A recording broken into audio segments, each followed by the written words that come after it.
stilted. Let me get a bit more light on it. Right, I'll be honest from the outset, because I always am, unless it's a wind-up. I've done a few wind-ups. Wind it up, sir. How would you like it wound up today, sir? Some lines fall on stony ground. What are you going to do? So I am... Yesterday's washing still hanging up. It'll be there until I need to wear it. So yeah, it's already 10 to 2 in the morning. Now that's not your fault, but I've got to stop at 3 o'clock because all I've done today is work, and I still haven't done anything on my novel. Now my missus is going to the province for about 12 days. Let the birds sing like sickness. Let the birds sing like sickness. What? Burp. I only actually need about 5 days to finish my novel. That's the reality. But I don't get 5 days. I never. Like Friday, I was like, right, wicked. Weekend, I don't have to work. Lovely. Girlfriend's family, medical emergency, private. Saturday morning, I lost 6 hours doing all of that. So that was that. And then getting over that was quite the shock. One of her family's very, very ill with, oh God, what's that thing called? Sorry, I'll come back to it, but will probably die. And here's something really weird, that they're peasants, these people, and they're not cervical cancer is what she's got. Not my missus, but like a cousin. And they don't know anything about it. They don't really know what it is. And the doctor literally said, we'll put you on medication. It's chemotherapy. Now, if that was happening in England, for instance, I mean, I haven't experienced this. My mum had cancer, but didn't tell me until afterwards. And when she had she had to have like a 3-month check, then a 6-month check, then a year check, then a 2-year check. And then at some point they said, yeah, you're good. And then she told me, she said, I didn't want you worrying. But, my mum knew about it. There's a general level of education in first world countries, but it's quite this isn't about me. Of course this isn't about me, but I can only give you my opinion and my experience. But it's very strange, a very strange situation to watch a whole family not really understand the implications of chemotherapy, what that involves, watching a medical practice not really explain it to them, or the disease, I mean the cancer, and then have to tread quite a fine line. What do I sort of step in and say, listen, there's some things, I know a little bit more than you about this, or I can certainly do some research. Do they want to know that? Do they want me to research it? I mean, I looked into all this before, because don't forget, I had a girlfriend tell me she had cervical cancer. And so I spent, 3 or 4 days, 24 hours a day researching it to debate whether I was going to stay with her, and decided to. And she was lying. And I'm glad she was lying. Obviously, out of the opportunities, out of the options there. But so that was quite difficult. And then Sunday, my girlfriend was round here, and I just sort of spent time with her. So, like I say, although I only need 5 days, trying to get that time is ridiculous. But she's going back to the province. I might take a couple of days off work and just sit down and get on with it. But then the migraine issue kicks in. Yes, the glasses have done an absolute treat. Bless you, Ian Marr. Why didn't I listen to you a year ago? Instead of 20 migraines down the road. Although they've done an absolute. I think I've had 2 migraines since I've had them. But if I sit down and start editing, let's say midday, and if I edit for 12 hours, I'll almost certainly get a migraine. My body says stop looking at the screen, mate. So today's been much like that. I made a video, but decided it's too dodge. We will have a look at it. We will get onto the call-in, but I made a video about the Swedish election. I just want to show you something. We will do a call-in. Don't worry. I'm not just going to lose this stream in a lot of chat, but let's just have a look at this. There's 60 people in. There's enough people in here. What one are you looking for, Kim? Where can I find the stream? He was on the... Oh, with Rags. If Rags is here, Rags will put a link in the chat in about a minute, I imagine, if he wants to do that. Rags, Kim's asking for a link to the stream we done last night, which was good fun, wasn't it? Nice to just be able to sit back and just nice. Yeah, it's an interesting one, isn't it, Ralphie? But I also put out another Dangerfield's quick hits. So there's a quick hits out there, another one, and Duckboy Jiden sent me another clip. He said, "Here, this bit," he timestamped it, and I've cut that and I've put it. But rather than put it out today and just overload you with clips, I'll drop that out in the week. So I actually made 3 videos today and streaming. Deleted the Guardian one because even when I talk about it now, I've got to be careful. But I want to show you something that's really weird. But in a stream, I can sort of let the words do the talking, whereas in the video, with a strike hanging around, I can't be doing it. But we'll have a little look at it because it's interesting. The Italian election is in 2 weeks' time, 24th of September. The Fratelli d'Italia is like the Brothers of Italy. Last time I looked, were 30 points ahead. That's an almost. There you go, Kim. That's an almost dead cert, as much as they can be in with polling. But that's been, we saw what happened with Hillary, didn't we? But I think there's a very different sort of cultural, political situation in Italy. So, if you don't know, Sweden had a general election just last week, and the results were counted yesterday. Now, at first, the Sweden Democrats used to be Nazis, apparently. Now, it's very hard to know. I mean, if Pax Max is here or anyone who actually knows about those kinds of things, I don't know. I've read articles saying they weren't. I've read articles saying they were. How do you know? Don't know. But I want you to have a look at this quick thing. But before I show you it, here's something interesting. Let's assume. So the right wing apparently are ahead by one percentage point in Sweden, and like the left that has been dominant in Sweden for decades is that they thought they were having it, but it looks like the Sweden Democrats and their crowd are going to have it. Now let's assume that they won Sweden, that the Swedish right had the dominant parliamentary situation, and there's a next to useless infographic on the Guardian that I'll show you, so you can look at that and go, "Hey."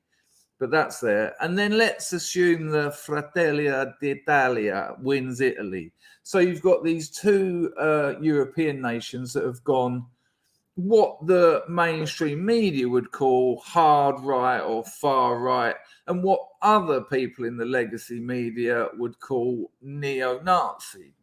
Make of that what you will. That's your choice, your decision. But have a look at this just quickly. Oh, no, don't. This is the point I wanted to make. Now, I was having a chat with a mate earlier, and he said, what an exciting time if Italy goes right. And Sweden, Sweden's sort of historically been this sort of liberal, really liberal Sweden. But, they kind of went, they liberaled themselves to death. And could you ever describe a national suicide as a national suicide as liberal? And he said to me, wouldn't that be exciting? Wouldn't that be amazing for the rest of Western Europe, especially, to inspire them? And yes and no. Here's why no. Because the first thing that happens, it's flicking. The first thing that happens is the rest of Europe and the Democrat Americans make life hard for them. Without a doubt. Look at the way they make life hard for Hungary already. You know, that they will make life hard for those countries. Look how the EU is making life hard for the Brits. For the English. Well, for the Brits. Yeah, for the Brits. Because they don't want to inspire. It shouldn't be flickering anymore. So, because they don't want to inspire other countries to leave the European Union. And that is what is good. Sorry, I'm nearly there. There you go. Hi. All right. So they're not going to. They're going to call Sweden. If the right getting in Sweden, they're going to try and make Sweden go downhill. You know, economically, in every aspect, culturally, financially, socially, in every aspect, they will want to not inspire other people. That will be a very tricky time for a nation, and it will be for Italy. Like when Salvini was running Italy, you know, they like when Trump was running America. They kept him busy with nonsense. So that's going to happen first. Now, however, get through that period and come out triumphant. Get through that period and watch the standard of living change. Watch the culture of that nation change. Watch borders being enforced. And that's the bit when it is a positive example for the rest of Europe and people start thinking, well, hang on a minute. And as Paul Joseph Watson said, you know, the polling was all like in Sweden, the left were going to just walk it. And it's much like with the Trump polling. It's because when you've got people hanging around outside polling centres and press and Black Bloc and all those arseholes, when they say, hi, can we just ask who you're voting for? Make your life easy, innit? Make your life easy. The left. Okay, thanks. Right. Now, I've got to be a little bit... hang on. We've got a special guest coming on in about 5 minutes. And he's just warned me that he's sober. Let me just talk to him. Hang on. It's a very special guest. Give me 1 second. Hello, mate. It'd be an absolute pleasure. Let me just get this bit out about the Swedish election. So give us 5 minutes. I'll put the link in here, okay? How exciting. The first call in is probably going to take up most of the show. My call-ins are an absolute lie, aren't they? Right, let's drop that in there. Bosh. So yes, it's definitely positive, but it ain't going to be made easy for them. No one's going to give these people, no one's going to cut them some slack. No one's going to say, oh, you know, democracy, fair's fair, you know, let's work together. No. And the propaganda wing of the left, of the globalist communists, will just be, they won't be talking about this as in political terms. They'll be talking about this in moral terms. They'll be saying, you know, this will be, you know, this won't be fair. This will not be considered fair. You know, I'm not saying they'll say they stole elections or they frauded elections. This will be seen as an absolute a moral catastrophe. And have a look at this one. I want you to have a look at one paragraph in this Guardian article. So here you go. Sorry if you can't read it, but Swedish election, far right makes gains, but overall result on a knife edge. So they're saying that they won't know the final result until people who are abroad have got their votes in. That doesn't bode well, does it? The old postal votes. You can imagine the left are on their phones. 200. No, all right, 300. No, $600. Yeah? Okay, $600 done. Next. Yeah? 400. 600. Just fucking. In Minecraft, I'm not suggesting that they've got a warehouse for this. I'm not suggesting they would have set up a call center and are ringing every Swedish person abroad and offering them money to cast votes. That would be ridiculous. The left would never do something like that. Now, here's where it gets really weird. So you can imagine all the normal nonsense. There's the next to useless infographic, okay? So the Sweden Democrats over here on the right, 73. So that's that yellow block there. And there's the rest, right? But they still, these people have grown so much just in the last few years. And the leader of the Sweden Democrats said early on today, on Monday, that the right-wing bloc was likely heading for victory. Right now, it looks like there will be a change of power, Jimmy Åkesson said in a speech to party members. The incumbent Social Democrat Prime Minister, Magdalena Andersson, told cheering supporters on Sunday night, "We're not going to have a final result tonight." Anderson, 55, called to Swedes to have patience and let democracy run its course, which is a peculiar angle, a weird thing to say. Have patience. We're sorting it out. Don't worry. But then I got down here, and this is where it got very strange. Listen to this. The Social Democrats emerged from Sweden's neo-Nazi movement in the mid-1990s and still struggles to shake off accusations of extremism. Now, I'm a bit... Yes, Willow. Yes, exactly. It was treated as a pariah by other parties, but 3 years ago, the centre-right moderate party embraced cooperation with the far right, right? Blah, blah, blah, blah, blah. Now, this is the bit that absolutely... I don't know what to think about it, really. The Swedish Democrats is currently by far the biggest party in the world with Nazi roots. Now, I assume they're not including the Democrats, the communist Democrats in America and the KKK, but I suppose they're not strictly National Socialists, but Anyway, the Sweden Democrats is currently by far the biggest party in the world with Nazi roots, said Tobias Hübinette, lecturer, right, aka communist, in intercultural studies at Karlstad University, and a leading anti-racist.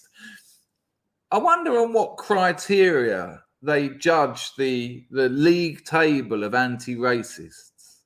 How are you a leading anti-racist, or are you like, an sort of moderately successful anti-racist, or are you quite a rubbish one? Upon what criteria do you judge someone being a leading anti-racist? I'm not. This isn't a rhetorical question. I'm asking how the Guardian did it. How is he a leading anti-racist? Leading? What? He's in front. He's at the top of the tree, is he? Okay, maybe. You can't make that judgment. This is why this is activism. This is propaganda. There's no evidence. There's no proof. There's nothing to suggest this man is a leading anti-racist. He's just anti-racist, but bolster it. He's a lead. He's a lead. This you got to listen to this bloke because he knows, right? I mean, 30 years ago, if you told me someone was a lecturer, I'd listen to them. But these days, you tell people that someone's a lecturer, they're very suspicious of them, and rightly so. But that isn't the weird bit. That isn't the bit that weirded me out. All right. Listen carefully to this. Even now, admittedly, so English isn't his first language, and I have to take that into account because a lot of this doesn't make much sense. But the bit that does make sense is quite terrifying. And I've got to be careful because we're on YouTube and they have their rules. So I'm going to need you to do the thinking. Listen to this. Even if the party officially condemns its own race ideological roots, this background is today still present in the sense that the Sweden Democrats is still ... seeing itself as the only political force that can save the native white Swedish majority population. Hang on a minute. So if the Sweden Democrats condemn their own race ideological roots, yeah, but if you're pro-immigration, that's race ideology. That's a race ideology, isn't it? It's you know that, of course it is. So it's not really about race ideology. It's about a particular race and ideology. But even if they, what's the word to use? Officially condemn it, even if they disavow their Nazi past, it's still there because they see themselves as the only political force that can save the native white Swedes. Now, this leaves you in quite a weird position because the only way you can not be a Nazi in Swedish politics, according to that, is by not wanting to save the native white Swedes. That's what that sets up that logical argument. If you're a Nazi for wanting to save the ethnic Swedes, to not be a Nazi, you've got to not want to save them. So what is not saving them? Just fuck them. Is that it? Is this bloke literally just admitted that? No, you can't save them. You can't look after them. You can't consider them a group that have an ethnicity, that have a culture, that have an ancestry, that have a history. No, because if you do that, you're a Nazi. You've got to ignore them. You've got to let them just fall apart. It's over for them. What a peculiar angle. And what a strange honesty that is from this commie. Because that is blatant. I look him up. He will be a communist. There will be photos of him on the slide with his little hammer and sickle flags. To want to save the native white Swedes is Nazism. I mean, I don't want to talk too much about it because I already made a video about it today and thought, yeah, probably better stop there. But very peculiar. I'll put a link to the article in the chat so you can have a look at that if you want. Bosh. Right, now, my guest is here. Hang on a minute. Daniel. Christopher. How are you, mate? Not bad. How are you? Now, you've asked me if you could come on my channel about once every 2 months for the last 2 years. That's right. Yeah. And you're finally here. I am. Now, you talked to me at length the other night and you were drunk. Mm-hmm. And I said to you, you know what, Dan? I said, let's see how you feel tomorrow before we commit. And you were like, no, I'm not drunk. I'm telling you, I want to come on tomorrow. I said, well, let's just see. And the next day you went, nah, you know what, mate? I think I better not. How are you, man? Lovely. If you don't know, this is Daniel. He used to be called the Iconoclast, but the world ganged up on him and deleted him from the internet. I'm very well. Thank you so much. And you know why this happens? I don't know if you get this feeling. Maybe you do. But look, I haven't drank alcohol for a couple of months because I decided to be one of those gym bros and really go for it. And literally 6 mornings a week. Yeah. And the worst thing about alcohol is it fucks up your sleep. And if you're getting bad sleep, you can't go to the gym. It's just not going to happen. It damages you. So anyway, I did about 2.5 months of going to the gym a lot, 6 days a week. And I thought, I'm going to take a few days and just relax for a bit. Otherwise I'm going to burn myself out. So I had a few drinks. And when I had a few drinks, I was like, I'm in a talkative mood. I want to catch up with old people. Who can I talk to? Oh, Chris streams every day. Maybe I can jump on there and have a good chat. There you go. And then, you wake up the next day and you're like, I don't know about that. I'm not sure about that one. But I'm perfectly normal and sober right now. And I thought, you know what? It's a call-in show. I'll jump on for 10, 20 minutes and there you go. See how you're doing and how everyone else is doing. These are my Daniel. Well, it's obviously a pleasure to talk to you. We did chat for a while, but once you lost your Telegram, that channel, you disappeared. I still keep in touch with you, which is lovely.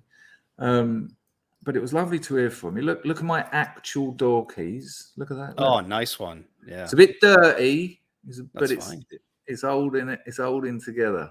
Yeah, and it's quite sharp around the edges as well. It's pretty. I was just about to say, from afar, you've cattle prodded me in many times. I've just sat down on them and gone, oh, fuck that. It's that epoxy iconoclast. But I can't get rid of it because what lovely times we had. Before it all went sour, how did it start? Dan, you done a My Favorite YouTubers, didn't you? And although they weren't in order, I was number one. You were at the time. Yeah, I think so. That was before I knew you. Before I knew you. Yeah. If I did the list now, it would be completely different. Maybe top 5. I'm not sure about that. That's actually very interesting because, think about where you were back then, not just in terms of your politics, but your life and everything. This is a long time ago. How old were you? Well, actually not how old were you. How many years ago was it when you started your channel? 17, early 2017, January. So a while now. 5 or 6 years, something like that. Yeah. And I was in my mid-20s. I just, honestly, I've said this so many times, but I just wanted to get stuff off my chest and chat to people because I had no one in real life who I could literally sit around a table from and say, oh, by the way, this is a bit weird, isn't it? What's going on? It's not very nice. Who can I talk to about this? And there is that feeling of thinking that you're alone in the world. Not as dramatic as that, but you know what I'm saying. You want to find like-minded people. And that's where it all was at the time on the internet. And it grew from there and then got completely kneecapped, as we all know. And that's the way it is. Even in 2017, though, there was still a feeling that you could talk on YouTube because you could, but the what would you call it? The gates were closing still. But in those days, I never made a video with any sense that I'd be in the newspapers. No, because that's ridiculous. Why would that ever happen? It did. And I think they had to do something. I don't want to come on here and suck my own knob, although I will do for the next 2 minutes. Yeah. I'd rather you do it than me, though, in fairness. Well, yes, you've had many accusations leveled at you about degeneracy and all that. But here's the thing. I don't think they would have cared as much about someone like me, for example, because at the end of the day, I was just a guy with a laptop and a microphone on his kitchen table, making random videos every week. Why would they even care? If I was such a weirdo and a lunatic, then surely just let him be to fester in his own little corner, right? But I think you can see as clear as day why they did it.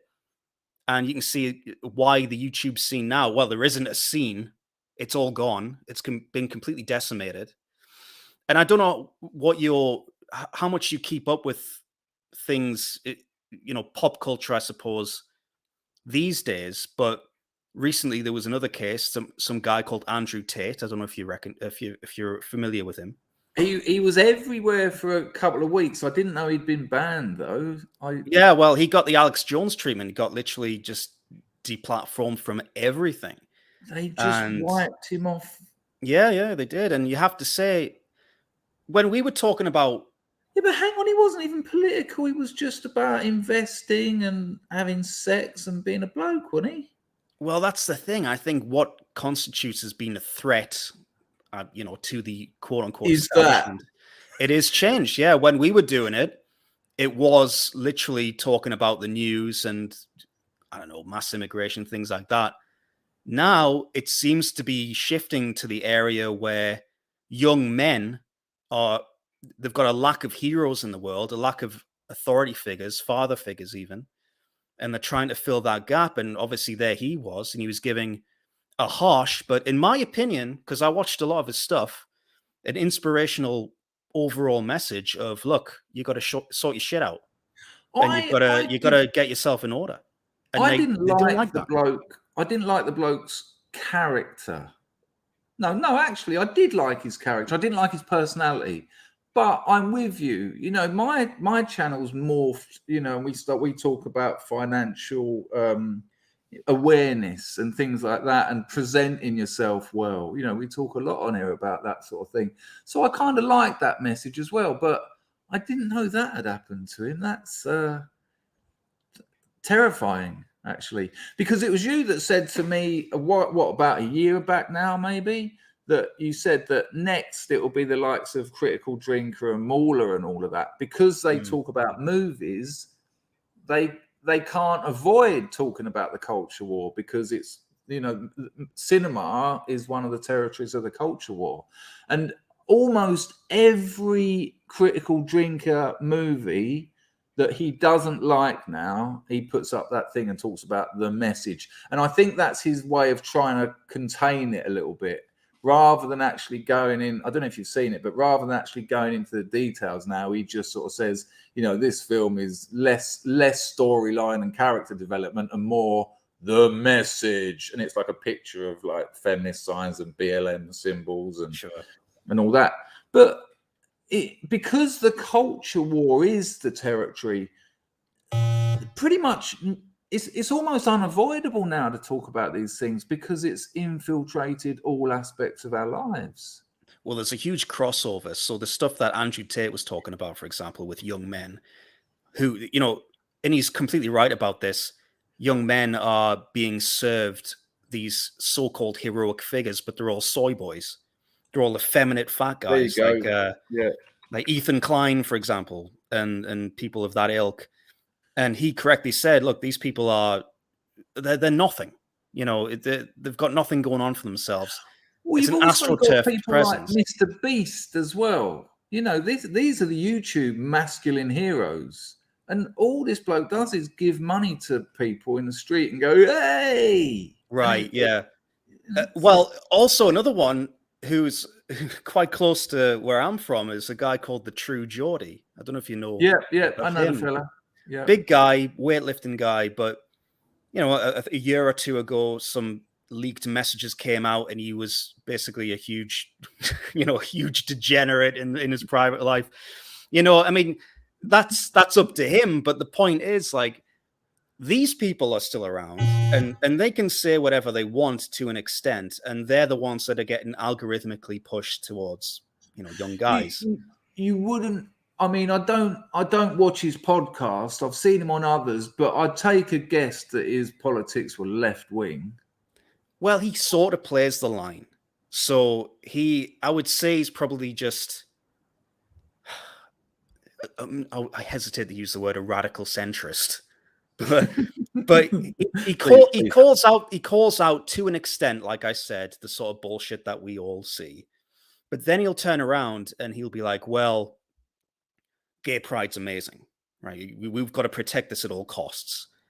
And obviously, from our perspective, we understand the sort of societal rot and the slippery slope theory, whatever you want to call it, and everything that's going on now with the huge trans movement, whatever you want to say, it does have its root in that sort of area. But someone like him with sponsorship deals and a lot of viewers and most of his audience are young men, basically the same sort of audience that someone like Andrew Tate would have had. Yeah. But the message is catered differently. Whereas Tate, you said you found his character a bit Marmite, and I totally understand that. But I think if you cut through that and listen to what he said, yes, it was harsh. Yes, he's promoting his own brand, of course. But I think you can take it in two different ways. You can get sort of turned off by it, or you can listen and say, actually, this no bullshit approach is what men need right now. No, and that's why I was quick to correct his character is actually respectable. But you know that's just not liking someone. That's not judging what they do or say. You know, sometimes you just respond badly to someone. But what you said there about the critical drinker, and I totally agree, and I still think that they are in the line of sight. Because right now, I mean, just look at what the pop culture is now. You got fucking She-Hulk going on. That new Lord of the Rings show where, what's her face? The blonde girl, Galadriel. They call her Guy Ladriel because she's just doing all of these male action hero stunts and saving the day on her own with minimal effort, you know. It's completely just the agenda, the message, as he would say, is just worse now than it ever was. And there's a crossover audience there. It's young guys who are just fed up, let's be honest. And they're like, look, can I not find something heroic and inspirational? And ironically enough, I got rid of my Telegram channel recently. And I thought, oh, I'll go back on when I want to. But I think I've been so inactive for so long that I'm just off it now. It's like a timeline. And lost 7,000 potential novel purchasers, and I'm gutted. Right. Well, the reason why I decided to sort of get off it is because it's just disaster porn all the time. You log on to Telegram and it's, look at this thing you've got to be outraged about today, and isn't this horrible, and blah blah blah. And yes, it is outrageous and it is horrible, but come on. You know, yeah, no, I'm with you on that. I don't do it here really. I wanna move on to you, but before I do, two things. Thank you, Packer. I've got that lined up for the outro music. Like your theme tune has been asked for today's outro music, Dan. Still the how you pulled that one out the bag, I don't know. Some Eurovision Song Contest song slowed down. Arklow's also donated. My pipeline, once I'd become disillusioned with the whole YouTube atheist thing, was Dan Hugh Wozy with a filter stream from AIU to Chris. Nice one, Arklow. Thank you very much. That's a similar story, to be honest, with a lot of people. I certainly think so. But Dan, have you heard of King of the Streets? No. Right. So I'm obsessed with it. And it's for the very reasons that you were just talking about, young men having no one to look up to. It's unlicensed, unregulated, car park fighting. Right? All right. but they've got the production values. It's not like Satan's Backyard where it's just a bloke on a camera and a couple of meth heads just pulling each other's hair out. These are blokes who train. They can fight. But and apparently, if you want to get in it, you have to get a phone number. They tell you where to meet. A bus picks you up, drives you somewhere else. It's hardcore. So it's literally Fight Club, is what you're saying. And I've said that every time I show one of their fights. It's on YouTube. I say this is real life Fight Club, and it's a very leftist thing to say, but it's a real site of resistance, as opposed to the people that they're putting forward for young men to look up to. They're very much of the Tate kind of people, you know. And you know, I kind of want to show you a bit, but I put one on every single. I'll send you the link to it, and it's brutal. You can stomp on someone's head when they're on the ground. You can knee people in the head, and that's kind of the extreme bit of it. But the idea that there's mid-20s, mid-30-year-old blokes going out, you know, the referee's got a balaclava on, the music's just like this bass line going, and it's just going the subs, and it's just so encouraging that in a world, as you said, of soy boys, of Jake Paul and all that ridiculous stuff, and the influence of boxing, and there's actually real men still out there, and there's a demand for it. I Well, think there's a demand for it because it's been suppressed for so long.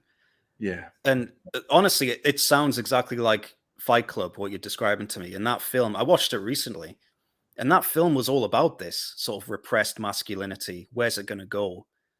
And that's all it is. It hasn't really changed since 1998. It's still the same now. And by the way, that channel won't last long. It sounds like it's going to be the right for other it. ones have. There are other unlicensed ones, but I think you're right. I think it's the difference between, say, me and the Iconoclast. Because the other ones are a little bit under the radar, they'll be left alone. But because King of the Streets is getting huge and very quickly, and there's a lot of money going into it, and Lord knows where that's coming from. Yeah, I don't think it will last long, but I think it will be one of those strange channels that somehow, a bit like Salty Cracker, manages to take its audience to another platform. Because a lot of people can't do that. If you get yeeted from YouTube, it's all right. I'm on Odyssey, I'm on Rumble, and you know, a third of your subscribers actually come with you. I imagine the demand for King of the Streets is so, you know, people are crying out for this kind of stuff because the opposition to the left is nature. Really, that's their real enemy. You know, masculinity is their enemy. Femininity is their enemy, and yeah, it's flying. I do think that's sort of the way things are going now. This whole, they call it the manosphere, which is a gay name, but it is that it's men grouping together online and talking about traditional masculinity and what that means and what it's like now, how it's been repressed, how to bring it back. And I was saying about Telegram earlier and how depressing it is to be on there and the interactions you have. And obviously, I'm aware that my channel contributed to this stuff back in the day. I'm not ignorant to that disaster porn. But something amazing happened earlier this year, Chris. I actually saw a mainstream Hollywood movie that left me feeling uplifted. Can you guess what it is? I might be able to. I was genuinely surprised and happy. Maverick. That's right, totally. Yeah, it's fucking brilliant. It was brilliant. And obviously, I'm a cynical guy when it comes to mainstream modern entertainment, but I went in there. I'm not a huge fan of the original Top Gun. I just thought it was a cheesy 80s movie like most people do. I came out of that film thinking, you know what? I can't really pick anything out that I didn't like about it. I thought it was fucking good. It was great. So later that day, I went back on Telegram like, by the way, guys, if you haven't seen Top Gun Maverick, it'll really leave you in a good mood. It's really good. And one of the first responses I got, I can't remember who it was, some guy I don't know, he said, oh yeah, that'll save the white race, watching films. So I was like, oh, fuck off. Just fuck. I'm trying to give you like a good 2 hours to spend your afternoon and feel good about yourself for once, and you come back with that. So that's sort of the atmosphere that I was sick of, and what's I think people are trying to break through now. Sort of brutal positivity that is coming through now with people like Tate and others. I think it's not Telegram that's the problem. It's who you were following. Because my Telegram's lovely, nice people who talk about interesting I think these were people that were following me, which made me feel a bit even worse.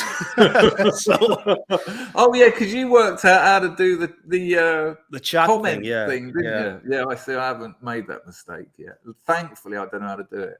I'm not, by the way, like 90% of the comments that I got were all very, very nice, but it's the ones that you just think, oh, God, lighten up with you. They're the ones that stick with you. I can't deal with all that. I mean, you know, there's a place for information about that stuff for people who are at the start of their journey, but most of the people here, I think they know that stuff, you know. And if we're looking at solutions, so you've got political solutions, like what's going on in Italy at the moment and what's weirdly come out yesterday in Sweden. But for me, it's cultural and personal solutions. You know, I tried to give the House of Scrubs some very basic index investment advice, and 56 of them signed up and invested on FREETRADE. And I know that because they used my link and we both get a free share. And so I don't know if I certainly get emails from people saying they're up, they're down, you know, and all that, but they're all long-term investors, not traders, and most of them hadn't invested before. So that you know, this is a solution. Earn some money, you know. Yeah, I agree. Invest. So that's quite good. That's positive. I rarely do I sit on here talking about that sort of stuff because I saw it do damage to so many people. You know? It does damage because there's no real way for anyone talking about it to do anything about it. So when you're talking about geopolitics, for example, like I know something's going on in Italy right now, Salvini or what's her name, Giorgio Meloni. Fratelli d'Italia, the brothers of Italy. Right, yes. I remember talking about her years ago because she used to be, I think, the mayor of Rome, if I'm not mistaken. She's a Carol Vorderman. She's an Italian Carol Vorderman MILF. I mean, political figure. Yeah, but, you know, my point is I don't really pay attention to that stuff anymore either because, like you said, building yourself up in your personal life is the way to go because you can't have a movement, if you still want to use that term, even though it's a bit fractured, you can't have a movement full of people who've done nothing and who have no social capital or power or financial capability. And who don't feel good about themselves, who don't enjoy their lives, who aren't positive. Yeah, if they're depressed and always complaining, then that's going to rub off on everyone else. You can't have that. You really can't. You've got to sort your fucking life out. That's basically what you got to do.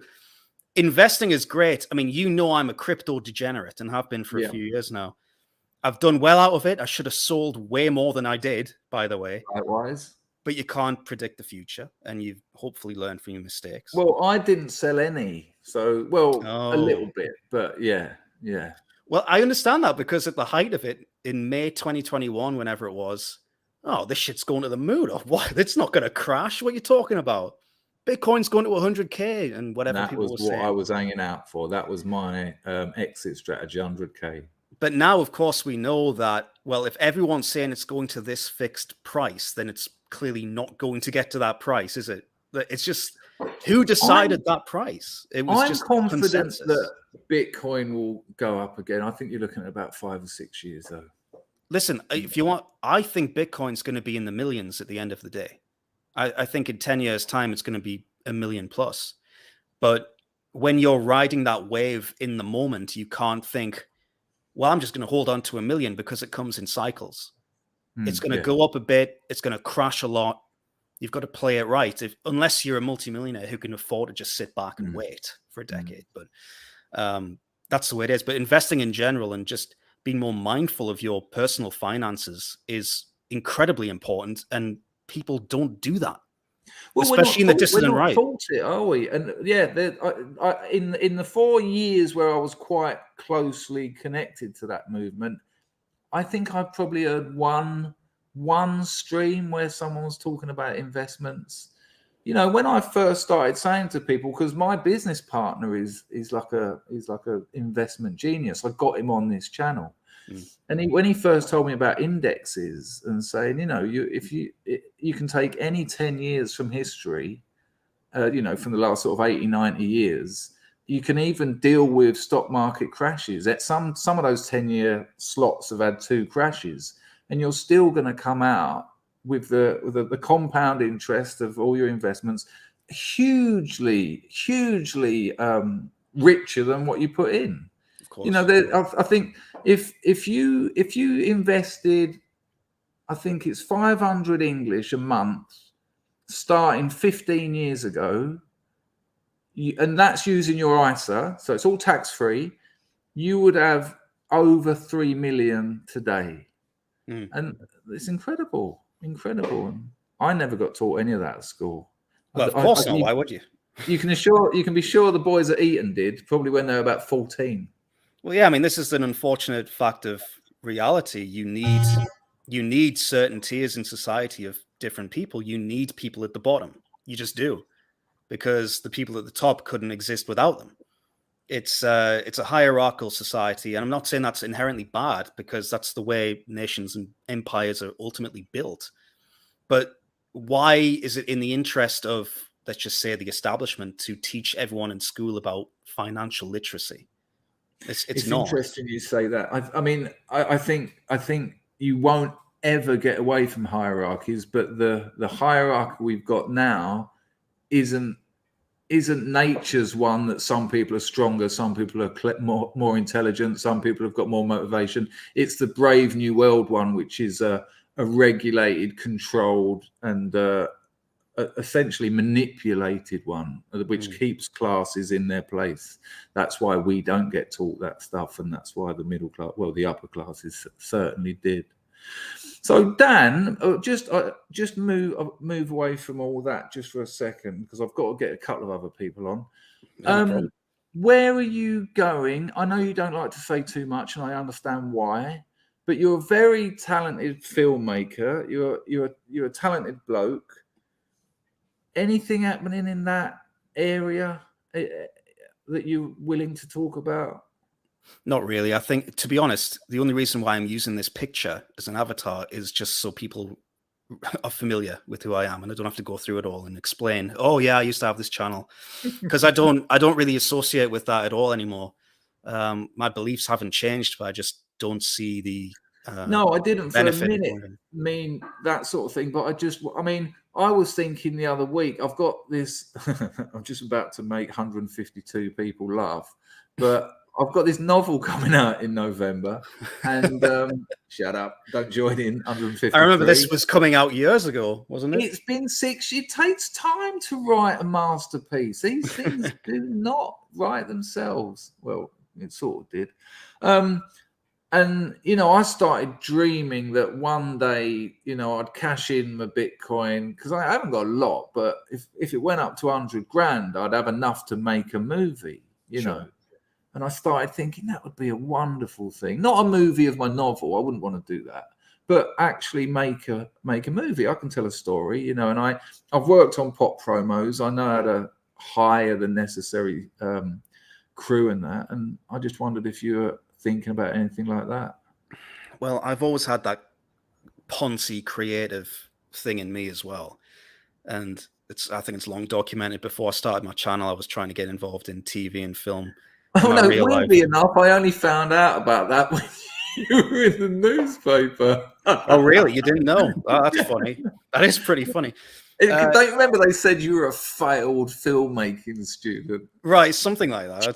That's pretty funny.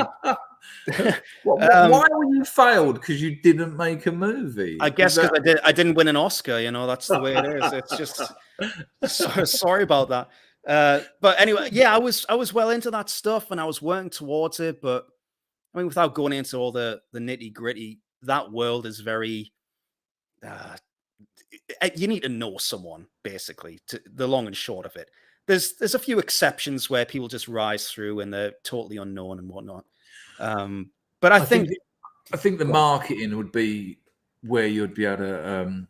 That's where you're going to succeed. Look at something like the Blair Witch. Look at something like Man Bites Dog. It was made by Belgian film students for $10,000, I think.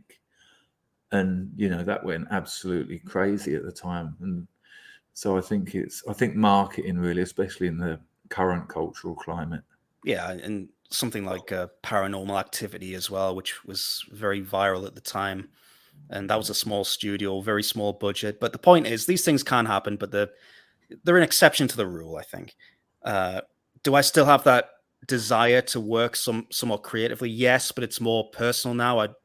I could see myself writing novels like you are trying to do and release them. Would it be under my real name or a pseudonym? Who knows? Because of it's going to be difficult. But yeah, I don't know. At the minute, I'm focusing on boring financial business stuff. Me and a mate of mine are starting a business together, and we're very optimistic about it. I've been working on it all year, and we're almost ready to go. So we'll just see what happens there, and whatever happens there, and the other things I do, will determine my future role in that sort of passion side of my life and stuff like this. Really, I'm not saying I'm going to restart a channel or anything, but It's I hard to think go through life and say, oh, I care a lot about these things, but I'm not going to do anything about it. You know what I mean? It's like, but what can you do unless you are a person of influence? But I In the also real world. think you're allowed to have done your bit. I think that's fair enough. You made big sacrifices. You spent a hell of a lot of time doing that. You know, you done your bit. You are allowed to spend time doing other things. And That's I what think I mean. I am gonna spend the next several years just doing what I told you, working on my own circumstances. But when I'm 50, right? Let's just go that far in the future. which is exactly how old I am. Steady that Right. far in the future. Okay. Don't upset me anymore. Well, am I gonna be When what I've am I had gonna my feel life, like? when my life's over and I'm 50, Well, I mean, the point is, am I just gonna be content? I'm not that sort of person. You know what I no, mean? I won't. Yeah. And it's not an ego thing. Well, maybe it is, but I do enjoy jumping on stuff like this and still having people remember me and still being able to hopefully say something of value. But power is everything, and I don't have any. So what's the point at the end of the day? But if that changes later in life, then why not? Why not do something? I don't know. You said something in passing then that's really important. I mean, you know, I've got a business. I've had a business now for nearly 20 years. And if you know, it's gone up and it's gone down. I nearly lost it twice, and it's very challenging at the moment. But you know, I'll take the challenge. It just means more work. But if I hadn't have had that business, I wouldn't have a successful Substack. I wouldn't have published a novel at 24. I wouldn't have traveled around Asia many times, because if you haven't got a roof over your head, and if you can't feed yourself, you're not going to be making much art. This ridiculous idea of the starving artist. No, artists who are successful, and by artists, you know, filmmaker, writer, whatever. They're people who are secure in their lives. They're people who've got a few quid, own a property, whatever. Because how the fuck are you meant to relax if you can barely feed yourself? You know, how are you going to sit down and have time to write a book if you're, you know, turning up to a job you hate and doing 9 hours a day, coming back, sitting down knackered, totally demoralized, and then think, oh, I know, I'm going to stay up all night and write my book. I think it's really important that people understand this, that, you know, and especially as a younger person, get these things sorted out. You know, realize that you can do it. I made a video the other day simply called Enjoy Your Life, because yeah, it's not going great. Yes, the world's in a mess, but it's always been like that. It's always been a struggle for resources. If you can accept that, which isn't to say it's right, which isn't to say it's ideal, which isn't to say you're going to forget about it, but accept that it's always been like that, and don't let it break you, because they've won then, because that's half of their intention, to just make people totally demoralized. And so be proactive, make your life happen, make it count, get some money and get some financial independence, and then you can be creative. And that's what the culture war is about, being creative. So would you agree with me that if, let's just say you're 21, 22 years old, that it's better to not follow your passions and instead get those basic things sorted out so you can do that at a later date? Because I think that's what I did that was wrong when I was young. And obviously I didn't know any better, because with age comes wisdom and reflection, and you can look at things in hindsight. But I tried everything I could at the time to chase what could have been an impossible dream. Whereas if I just sorted out the basics in life and got into a position of influence and stability, then you could spend more time doing those things from a position of safety in a way. Yeah. So I don't know what you think about that. I think as a younger person, you're certainly more resilient. You know, you can shack up with 3 or 4 blokes in a 2-bedroomed house, and one of you sleeping in the kitchen, and one's you know, you can do things like that a bit easier. But you know, you're not. It's a weird one, because there's not, as a my notebooks from my 20s ain't great. You know, they're not great, but you can, you know, keep the passion burning in you, but without the other side, you're going to be next to useless. Mm-hmm.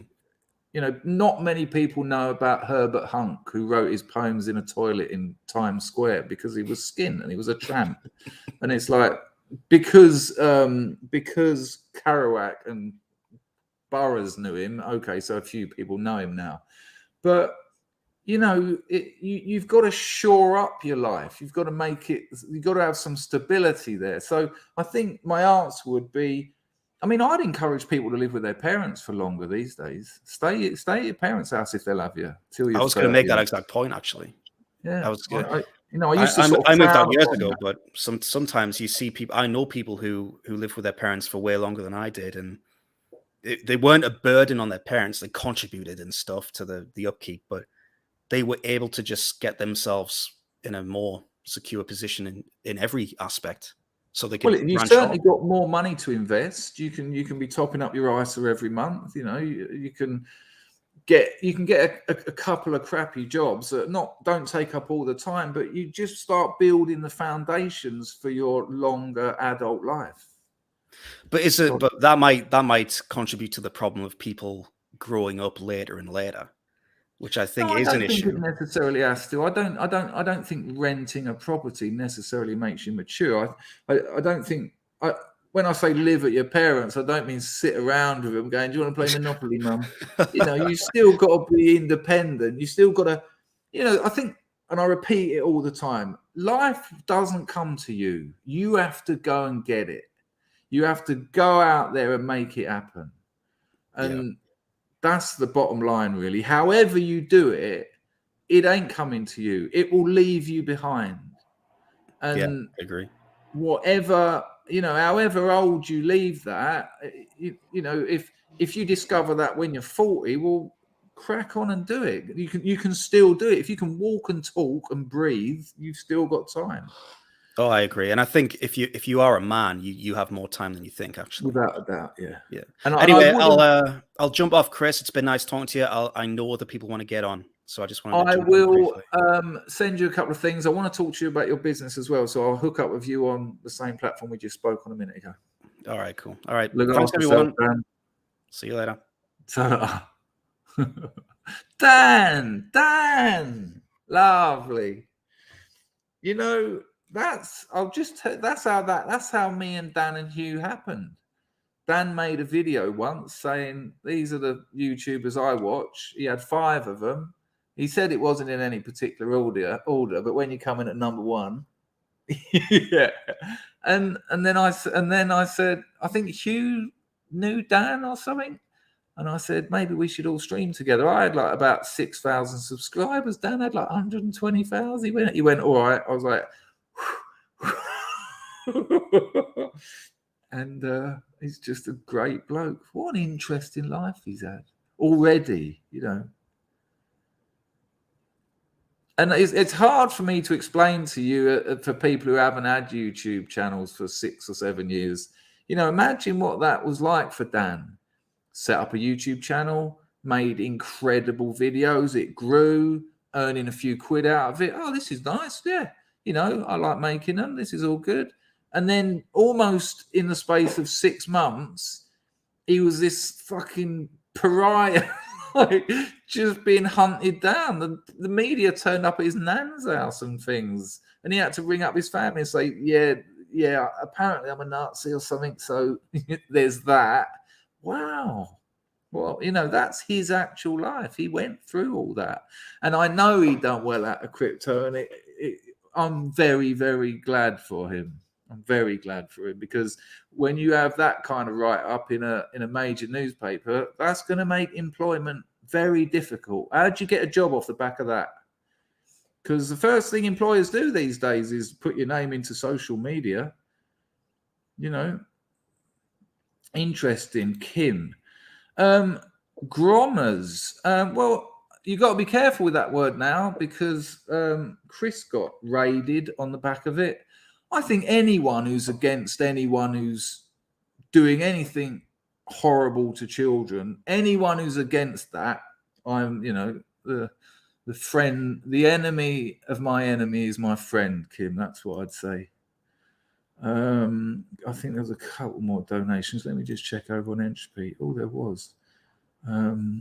Excuse me, people. I will go on for another half hour because Dan came out of the blue there. Yeah, I'm with you, JP. Let me have a quick wee, people, and we'll have a couple more guests on. How lovely to talk to Dan, though. Danny, oh, Danny boy, the pipes on. I know the next line.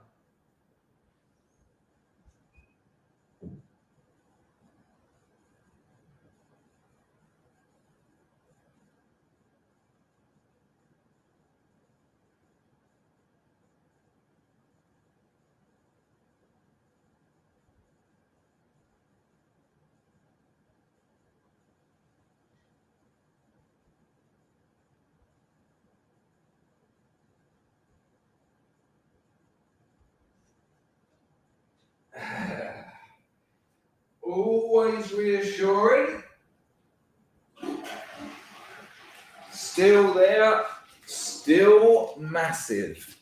You know, I'll tell you what, just quickly, I have such fond memories of the Three Stooges.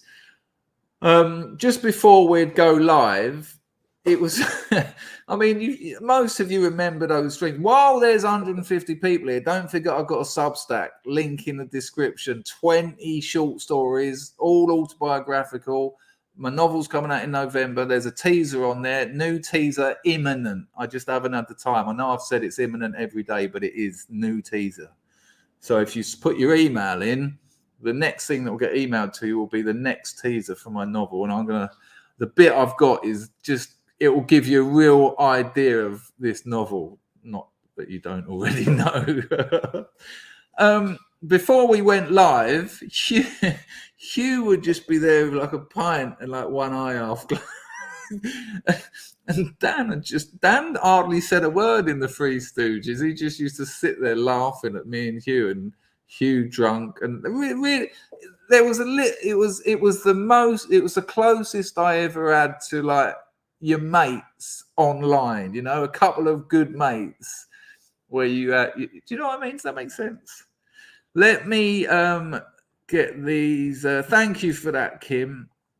Let me just deal with these. Thank you, Arkglow, for the one you donated as well, and yours, Pakar. I've got that theme tune lined up. I've got the extended version, apparently. I think there's just a couple more.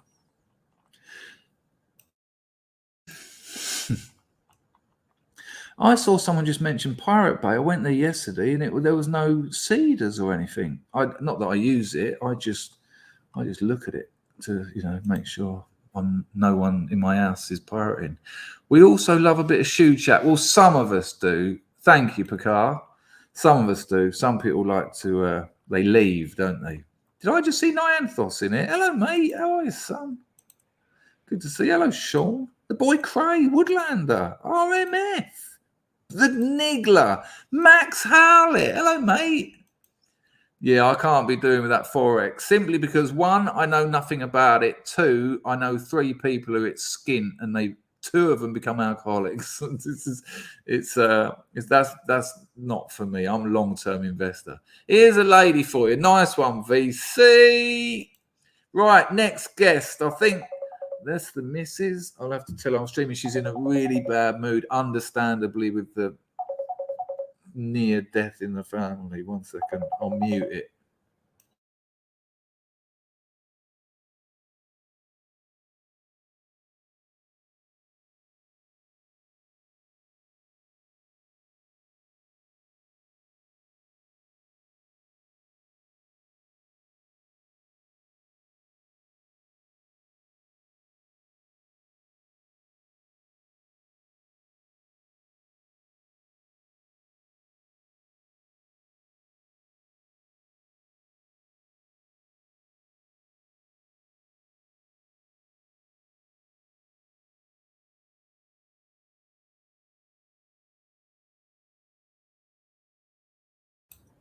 Hi, right, there you go. Hang on, did Max just say I lost intersex? Weird typo. Hello, October. Hello, Andy Mac, Marzipan, Vesper Check, Eldritch, 42, Crosshatch, Tricky Woo, Marsh, Emma G, our pal. Right, let's get that invite in. Here we go. Fastest fingers first. Fastest fingers first. Fingers on the buzzers. There you go. It should be in the chat. Hello, LC350. Good to see you, son. Hello, Baz. Nate Spurs. How are you, son? You been out this part of the world recently?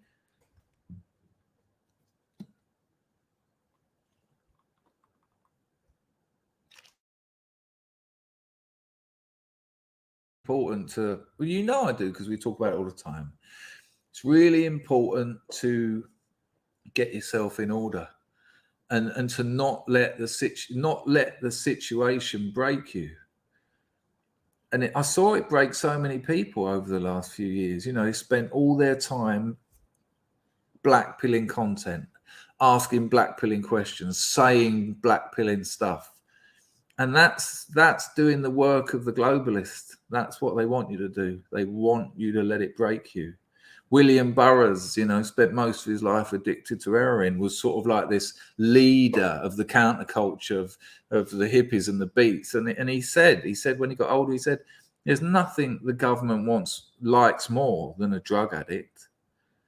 You know, that kind of turns the table on that. You know, just a docile body that, you know, is incapable of doing much really, but working and consuming, producing and consuming, just a cog in the fucking machine. Arklow rocks. How's it going? Do you rock or do you play golf? Do you rock or do you play golf? I rock and play golf. I just thought then they're not the only two options, are they?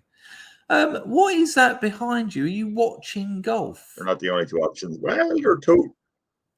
I am. Gordon Strachan is being interviewed on Sky Golf. Gordon Strachan, a footballer. Yeah, he used to manage Leeds. Played for Scotland. I think he was. Did he play for Leeds the last time they won the Premier or the First Division? I can't remember. I'm not sure. I don't know. I got into football quite late in life, so that all that playing for Leeds, like all I know is Brian Clough. I did enjoy that movie. Did you see the film about him? No, I didn't. But I read a couple of books by your man David Peace. They were okay. I struggle a bit with second order biographies because, you know, how do they know this stuff and how much interpretation has gone into it? If I read an autobiography, I want it from the horse's mouth.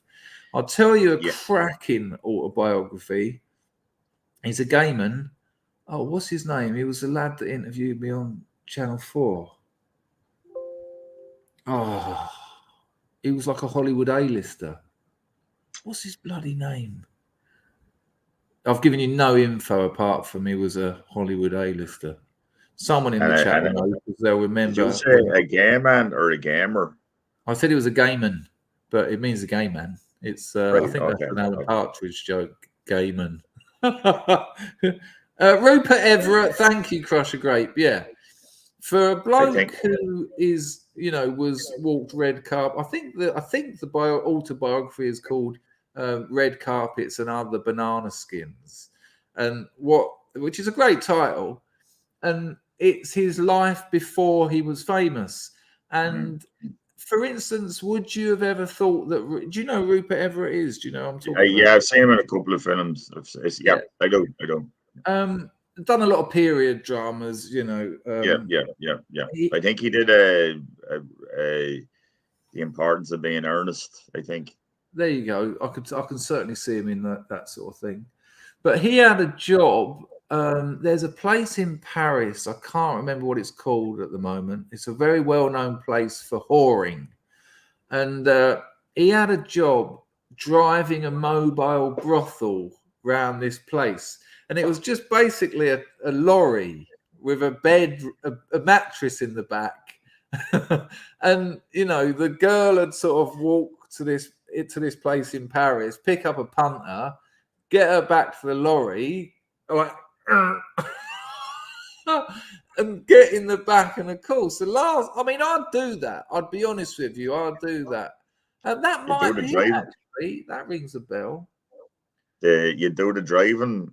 No, I would, if I met a bird in like a streetwalker, they're not really my cup of tea because they tend to have weapons and things.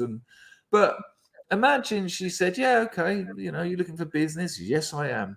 And she walked me to this van and opened the doors. I probably would get in, and then when she shut the doors, I think, well, that makes sense. But once the engine kicked in, you'd be like, whoa. Yeah. What nightmare snuff movie am I going to wake up in about 5 minutes? Yeah. But he talks in the novel, and he wrote the novel when he was, still making not movies, but he was still making TV shows and that. And some of the time he'd have to pull over, and there was like a little sort of sliding thing, like so big. And just put a tube through it so the prostitute could get on it, and they'd burn them some heroin, and then shut the little door and let her get back on with her business. She'd chase the dragon, and then, as I understand, is the name of the. It is that booting, people call it booting, bootlace rhyming slang for chase. But I think he told me this rather than I read it. He said that because he was working for her bosses rather than her, she'd only get a bit if she got a punter, because he knew that she could at least pay for it once the punter had gone. Yeah. Peculiar. Ever done anything like that, Arklow? Ever driven a mobile brothel? No, I haven't. No. Well, it's like, I wonder what led Rupert Everett to have employment of that nature at some point in his life. I wonder what led him to that. He was doing lots of acting as a young man. I remember that from the novel. Done a lot of acting, made some good contacts, but that kind of game is very difficult, isn't it? Very difficult to earn a living. And maybe he went out to Paris to train or something and just needed a job. Okay. I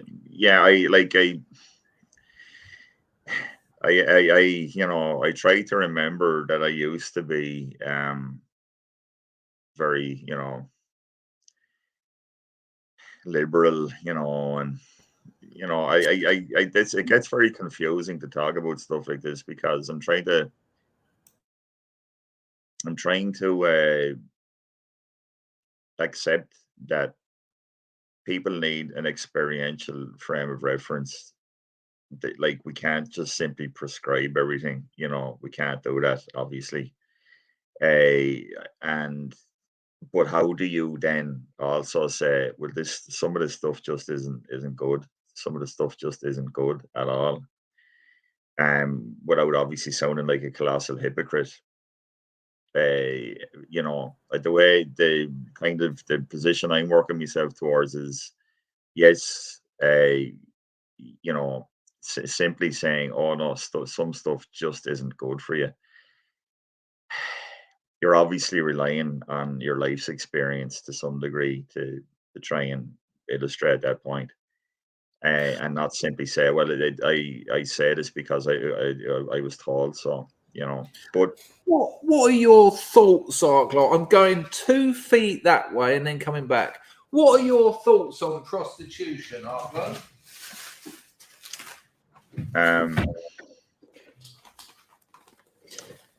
I think that there's a lot of the standard response should surely be, well, it's just a terrible degradation of women, and it's a miserable exploitative enterprise that just absolutely mercilessly exploits women. Any punter is really just a almost like a tantamount to a rapist. Even in like obviously there are cases where prostitutes have been raped and murdered and brutal things. Again, and overlooking what is undoubtedly, I'm sure, lots of like detail of punters and sex workers that have vastly different experiences and aren't. It's not simply to condemn one or the other. Again, the confusing thing here is to have, you know, what I consider quite a right wing worldview now.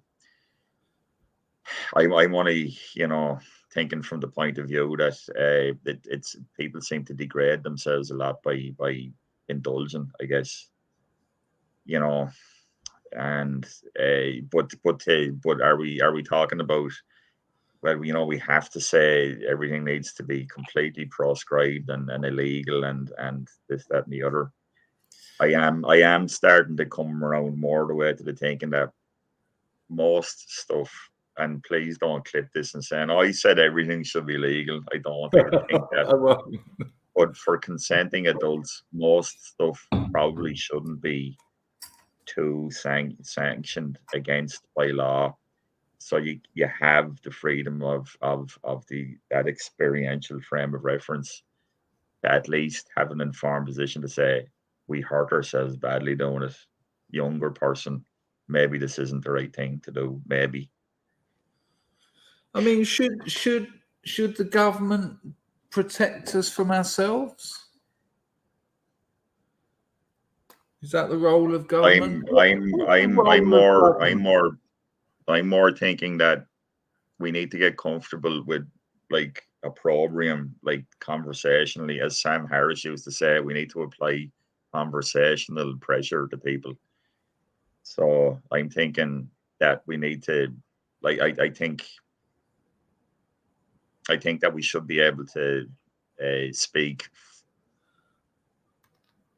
freely to say this isn't a good thing, but not necessarily asking an overreaching government to say, stop that happening, make sure that doesn't happen.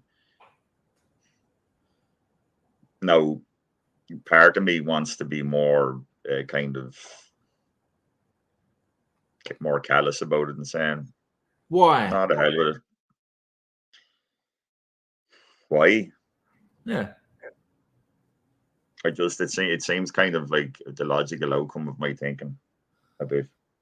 I'm more inclined towards the let us keep having the reference of the reference point of experience to measure your belief system against, test your virtue, if you will. I remember being in a Thai brothel once, and I was telling them about the Norwegian feminists that came to Cambodia and went to the red. Do you remember this story? Went to the red light. Were they evangelizing or something? Were they against? No, they said to them, "You don't need to do this. We can get you jobs," and they did get them jobs, working sewing machines for 8 hours a day for $5, and. Then all the girls were like, yeah, I'm sorry, but this isn't going to feed my family, which is why I'm working.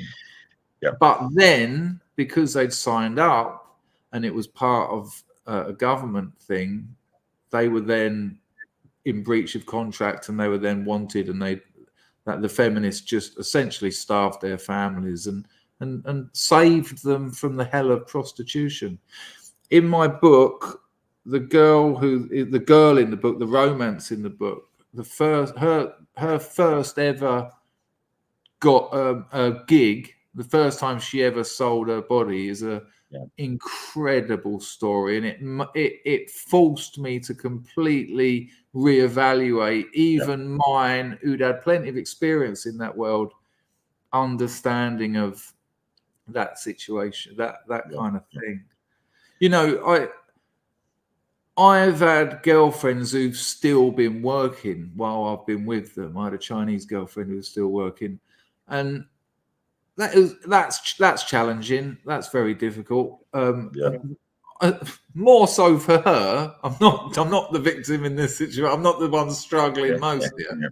Yeah. But then when we talked about it, she said, "Well, if you want, I'll go and get a job down McDonald's because I've got no qualifications. I've got no CV. If you want me flipping burgers 9 hours a day, I'll happily do that." Yeah. And, Yeah. Like, I mean, we could. Sean P just said, "Nice life, chat." But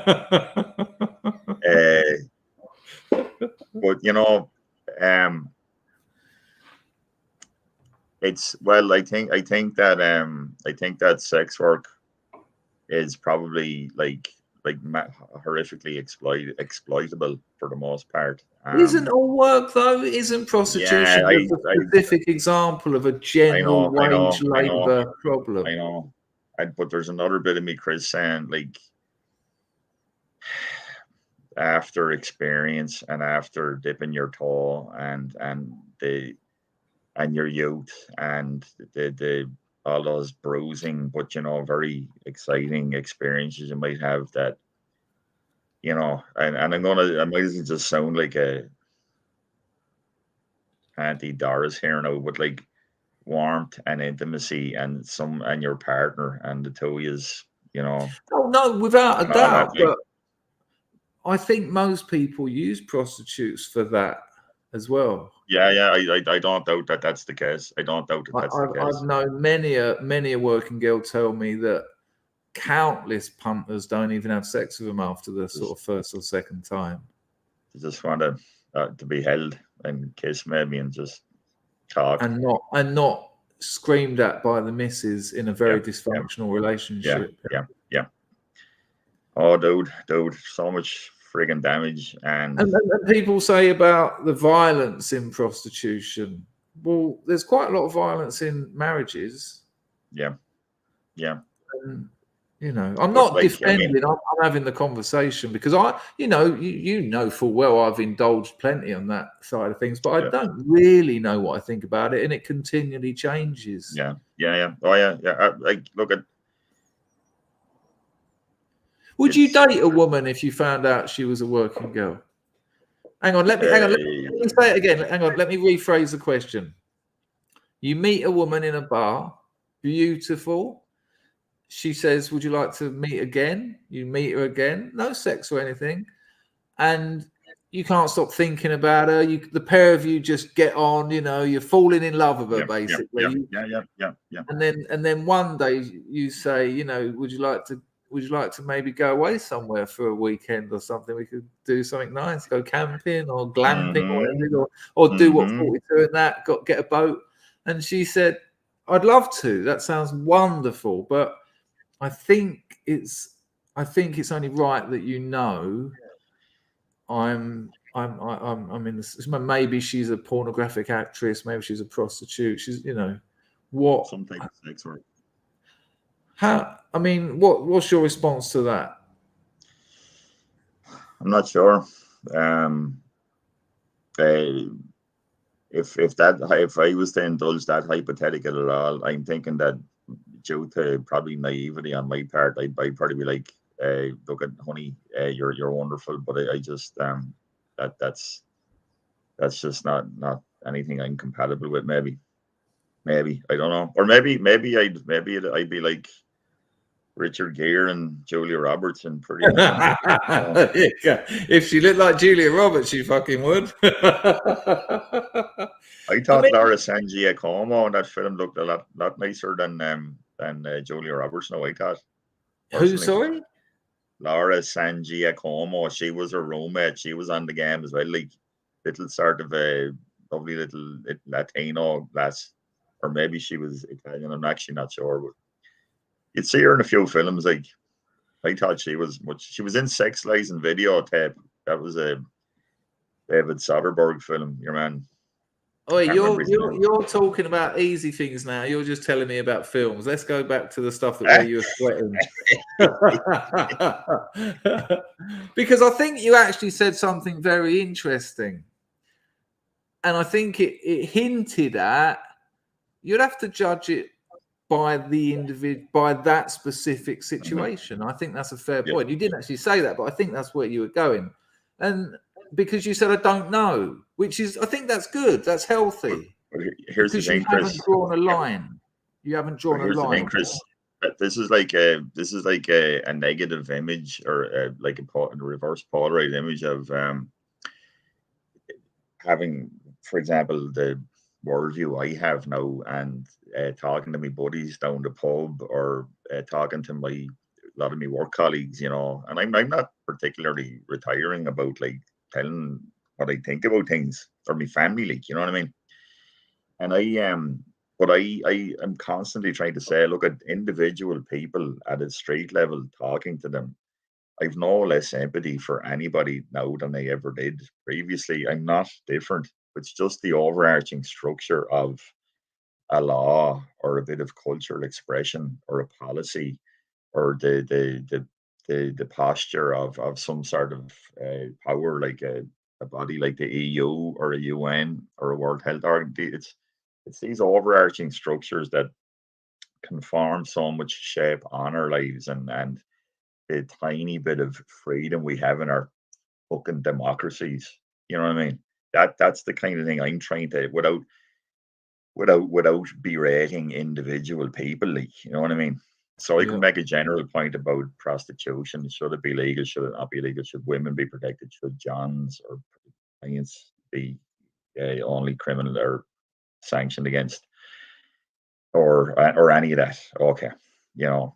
And all I really have is my own frame of reference of just commenting individually. But there may be overarching structures from a much more right, very, very, very right perspective that I might say. But my ability to empathize hasn't changed at all in any shape or form on an individual, just talking to people level. And my work has, dude. I've seen horrendous stuff, dude.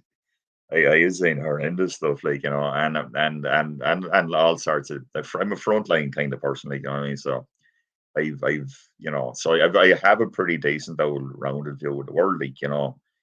So I've no great condemnation for anyone on an individual level. I totally listen to anyone about anything at all. It's so that's my point. A the individual stories within the thing of say paid for sex or sex work. And I've on an individual level, I'd probably have very little other than to just listen to the individual circumstance. I might say something like, a well, maybe a society that's comfortable with it needs to take a reevaluating, or well, completely comfortable with it needs to take a reevaluating look and say that's a little bit too permissive. Okay, Or far too interesting. permissive. Did you have something you wanted to talk about, or are we done on that? Oh, oh God. I know. Can I just say it was very interesting to listen to Dan there for half an hour. Another way I would phrase what Dan was saying about getting off Telegram was the things that changed my worldview and the things that nudged me in a particular direction. I know I don't want to view them as entertainment. I'm simply informing my worldview. My entertainment is reading books and hanging around with my missus and my family and playing golf. Like, you know, that, you know, I all in. So like I can see how Dan might have got maxed out on that. You know what I mean? Yeah, without And he did pay a very heavy price, you know, like he really did, and it happened because he was being successful doing it, you know, and the system was like, no, that's enough of that. Yeah, I'm absolutely blown away that Tate fella's been wiped off the internet. I didn't know that at all. You know, I mean, what did he do? Just explain what he thought. That's not allowed anymore. Literally not allowed. Yeah. Dude, I read a policy document at work about friggin', you know, acceptable behavior. Yeah. Well, what you can go on about, and I'm like, oh man, they're gonna come for me. Maybe. I hope not. Well, like Chris came on the other week and said he got raided. I couldn't believe it. Man. I have to say, dude, I took a quick trawl back through my Twitter feed and had a quick look. Saying, what in the name of God have I been? And I actually, I was like, you know what? It isn't too bad. It actually isn't too bad. That's why I got rid of my Oh. Twitter. That's why I got rid of it, because you try and delete your Twitter history. There's software that can do it, but it can only do like 1,000 every 5 weeks. And I just thought, no, the things I've said on there and the change in times, it's got to go. And what you can do is you can close it down, and then every 15 days you just put it back on, then turn it off again. And I was 1 day late, and I lost 7,000 people who I'd built up during my stand-up. Now, I don't mean to be mercenary, but they were people that would have probably bought my book. And I had to sacrifice. I jettisoned them because I'd rather them not buy my book and me not be in prison. Yeah. Well, look, I mean, really, I think Chris Mitchell was very correct there. If you're making a named allegation, I mean, you have something to back that up, or you should not be saying it. You can make a general point. You don't have to use too many naughty words. You'll attract enough opprobrium anyway, even without taking all those caveats into account. As much as I don't agree with what he was protesting, I more so don't agree that you should call people paedophiles without some very strong evidence. I think it's an awful thing. I've had it myself, and it's awful. You know, and in my hometown, when we were kids, word would get about just because someone looked a bit different, and they had their windows put through every week, and they're like they couldn't afford to move away, and it was just some 14-year-old said it. I know. But within the milieu we're discussing, there are some wolves in lamb's clothing there as well, though. You know, so but it's again it's to make an overarching general point without necessarily castigating like any individual person you see yourself as in opposition to. Every interaction isn't a zero-sum game. It's not a win or a lose all the time. You know, I've been trying to talk to my buddies about these are inferences I'm making about the world, lads. I'm not always going to have a friggin' study. I mean, I'm the one that has to have a reference for everything I say. Every goddamn thing. I know the lads can make any assertion they want, and it all just passes by. I have to have 3 or 4 examples at my fingertips, which I do, by the way, which is annoys the living shit out of people. You know, because then it turns out, well, you've just fucking shut up, like, you know. But they're still your friends, so you're doing something. And you know, and I look at, I've said this a couple of times in stream, in chats and stuff. You know, try and keep a bit of a sense of humor. Try and have a chuckle about it. You know, absolutely. Like when we're having the dinner on a Sunday, like, and you know, there could be a good few of the family down. Like, when if we have a match on the telly, like, and we do all enjoy a bit of sports ball together, so we do. But I always, you know, go when the kneeling starts, I go, word is bond, you know, we only our chance to lose, you know, and have a good old crack and get a chuckle out of people, though, and try and hopefully show the silliness of it. And it doesn't always have to. I am ready to do the old Black Lives Matter, Patrice Coulars and Alicia Garcia, and the destruction of the nuclear, all of that. I'm ready to rock and roll with that. If anyone wants it, they're going to get it. But mostly, it's just that's a very discredited organization that does 15 million a year. Euro a year footballers are taking a knee for their just so we're clear about that, like, you know. You know, so every time the few times we've had a call, Chris, every time's afterwards we think, oh, there's another thing I wanted to talk about, you know. No, but that's all right. I don't give people into my head afterwards. It's been a good chat. I am going to yeet you, though. I want to get one more. Okay. Anyway, good night, folks, and always a pleasure. Okay. Take care, man. Bye. The lovely Arklow rocks. There you go. Rocks. It's funny, isn't it? I bet when Arklow Rocks made that name, he probably never thought that his face would be and his voice would be attached to it, because we don't, do we, when we come up with our silly online avatars like 8 years ago, and there he is, me calling him Arklow Rocks with a Z. There you go. Oh, that's sad to hear, Martha. Oh, sorry to hear that.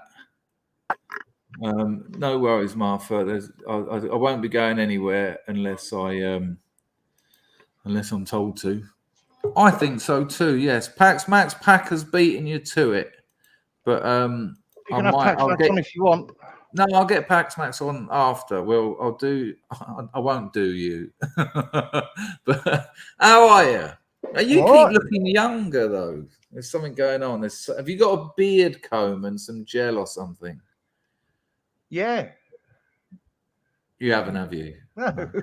I have. In England, I've got one of those dear little combs and some beard wax, and you dip the comb in it, and it's all lovely. Because I'm gonna start separating them soon, because I've got one of them quality 5 for £1 ones. Look. Yeah, but you can't do your tash and beard with that. Go on, try it. Don't put a bit of paper around it and start doing the okey cokey. Is that not hurting? Why would it hurt? It's a plastic comb. 1 second, let me get my tortoiseshell comb. Let me try that. He would have a tortoiseshell comb, wouldn't he? Of course he would. Well, anything I've got this night bought for me by a rich girlfriend somewhere along the line. Hang on, let me just go and get my ivory comb. You'll get arrested for that, son. This is Taylor's of Bond Street. Look at that. Lovely, huh? Yeah. All right. So you use the thinner side. So you've got the thin side and the wider gauge. That is what I use. I don't use it to comb my beard and moustache, because I don't generally do that. Oh, I see what you mean. It's not hurting at all, is it? Why would you think it would hurt? I'll tell you why, because my missus, I left this in the province, so I didn't have it for a while. And out here, combs she didn't use your comb and ruin it, did she? No, but she ain't got any hair down there, mate. No, but in the same way that Cambodian cornflakes are all the broken bits from first world country, all the bits that fell through the side, really, you don't get proper sized cornflakes out here. You get the shit. All the Haagen-Dazs ice cream out here is the ones that no one bought in the West, like coffee and beetroot flavour. That's what it's like living out here. And she gave me her comb once, and I dragged it over my head, and it almost took my scalp off, because the ends of the combs, tongs, they weren't rounded. They were like razors. And so I thought, I've sort of got that idea in my head that they all are, but that was quite smooth. But the question I'd ask you, Packer, is that making any difference, or have I got to put product in it? Yeah, it didn't mine. I would say you've probably got to put product in it. Have you ever put product in your moustache and beard? No, I haven't. But I'm going to, so I can get it to do that. Are you going to do that, are you? Because I do try. The girlfriend doesn't like it, though. The girlfriend doesn't like that look. She said no to me. Well, more reason to do it then, isn't it? So, I mean, why is she ordering you about? Why are you letting her stomp all over you like that? Tell you why, because she does exactly what I ask her. Hello, you froze. Get some 15mm pink fingernails. They'll be done by the end of the day. So, you know, bit of give and take, innit? I want to look attractive to her. That's why. And if I said to her, "Do you like this?" and she went, "No," why would I want to look? Why would I do something that she didn't like? I'm not sure it's making any difference. No, I don't think it does. Feels nice, though, doesn't it? Have you ever combed your pubic hair, Packer? Yes. I didn't expect And that. that was genuine, wasn't it? You could tell. Yeah, yeah. You suddenly yeah. remembered that time when you did. Yeah. Do you want to go into a bit more detail? No. No. No. Yeah, we've got I similar have a- shape. We've got the same shaped beards, really, haven't we? Very similar. I have a certain What happens issue to with. you around here? No, that's not much. Oh no, it's much the same, isn't it? It's all right down there, and then down there it dips below me jaw. I don't get nothing there. Yours is ginger and white, though. Yours is like a cup of tea. Yeah, it was. It was all ginger when I was younger. Is your hair on top ginger? No, brown. Is your pubic hair ginger? I know you can ask that next. Yeah. Some is, some ain't. You've got white pubic hair. That's so old. I haven't got. I don't know. I'm not that I ain't taking much notice what colour it is now. It hasn't always been white. Tard. I'm fucking 52.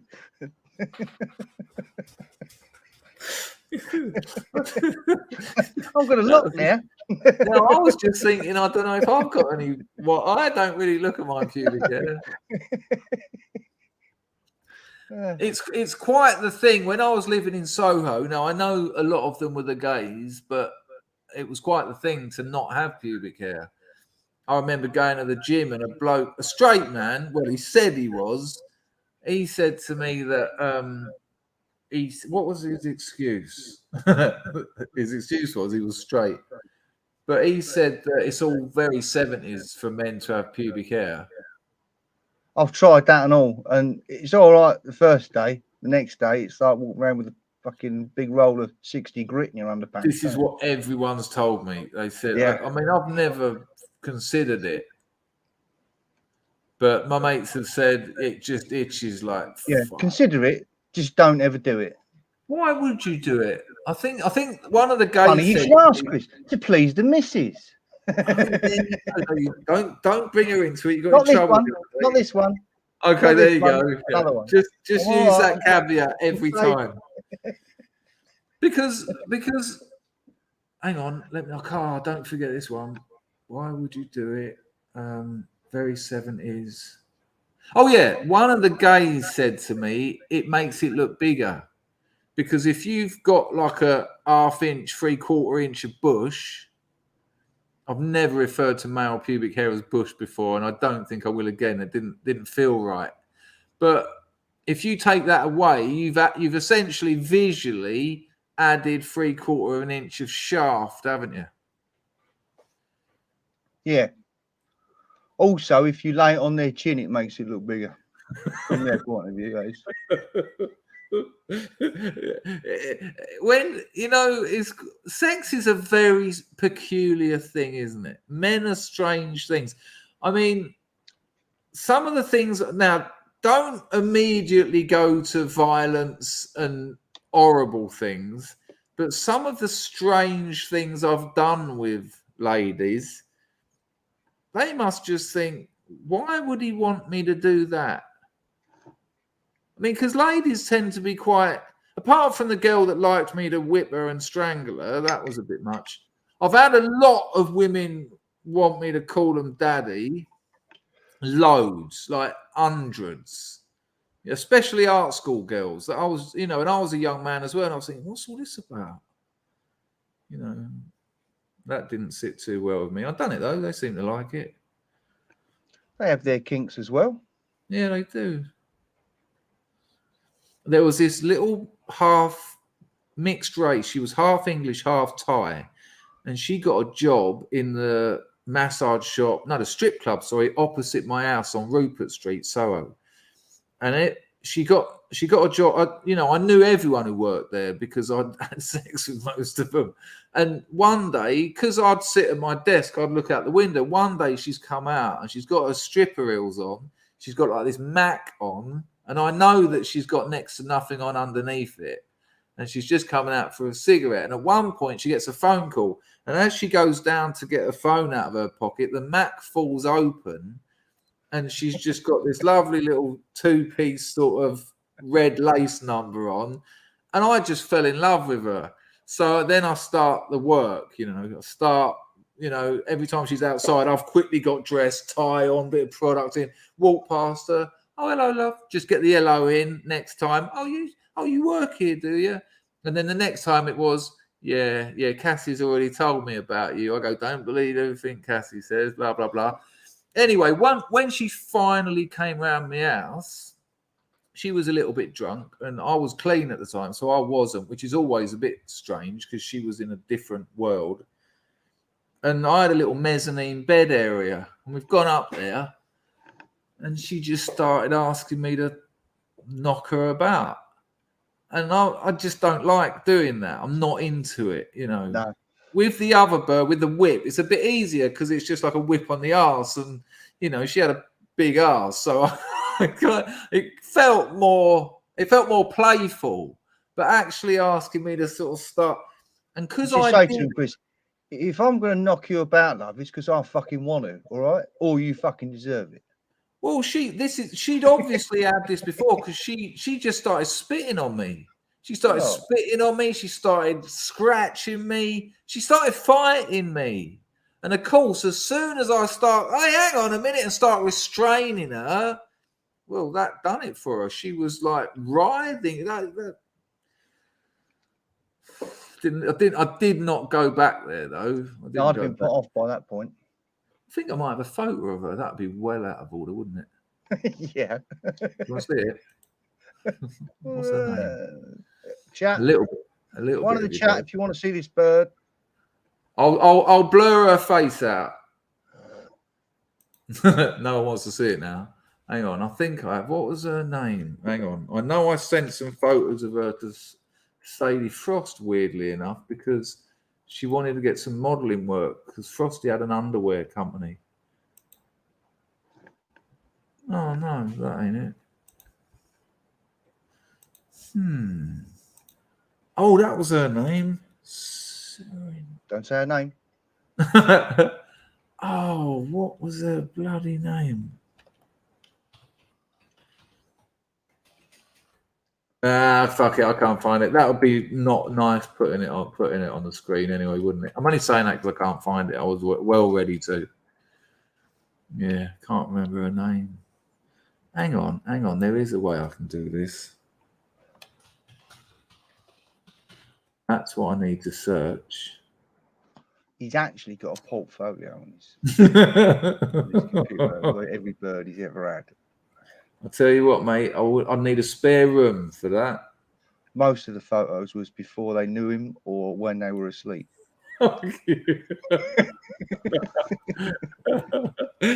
Telephoto lens. Right, hang on. No, you're lucky or unlucky, depending on where you stand on that one. I can't find her. Maybe next stream. Yeah. Can't remember what her name was. Horrible little thing. Beautiful girl, though. Beautiful. But there's some damage there, though, isn't there? That's damaged, 10 on the crazy scale. 10 on the look scale. About 8 on the look scale. Wonderful body, but she just looks scared. She looks scared and traumatized. It's not really my look. Not really my thing, No. Did you have a type when you were a young man? Did you think you had a type? I've decided all the types I ever thought I had, they never really. I never really stuck to it. Do you know what I mean? Yeah, I have preferences that I've never stuck to particularly. There you go. That's what I'm saying. I love freckles. I love freckles. But that goes back to when I was quite young. I think most of it does. I think most of when I was in my early 20s, the girls that I thought were my type were the girls that were at school with me when I was going through puberty. Because that's when you're, what do they call it? Imprinting, aren't you? You're imprinting. Your libido suddenly goes wild. You really fancy that bird. So that imprints. And then when you're an adult and someone like that turns up, it sort of presses that button that you installed back then? Well, it wasn't the girls. Well, it wasn't girls to me. It was when I was Boys. There's only one I've lost. Big fat ginger head, Can I isn't it? just say that Packer just said it wasn't girls for me? I was about to say it was a particular woman.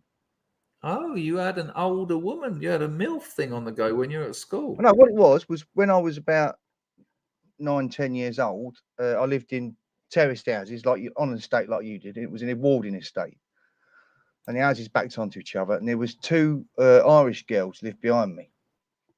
And eventually, I kicked the fence down between my garden and their garden. And I just used to go straight down the bottom of the garden to their house Sexy to go stuff. and play. It was much the same. Doors was always open, whatever. Oh, you know, so and so's knocking on the back door, as it were. And it was late 70s. So the big thing back then was microwaves, Atari, and going on holiday in France, wasn't it? Going I abroad. honestly thought you were going to say something like mini skirts, big hair, and white stilettos, and you said microwave down Late on holiday in France.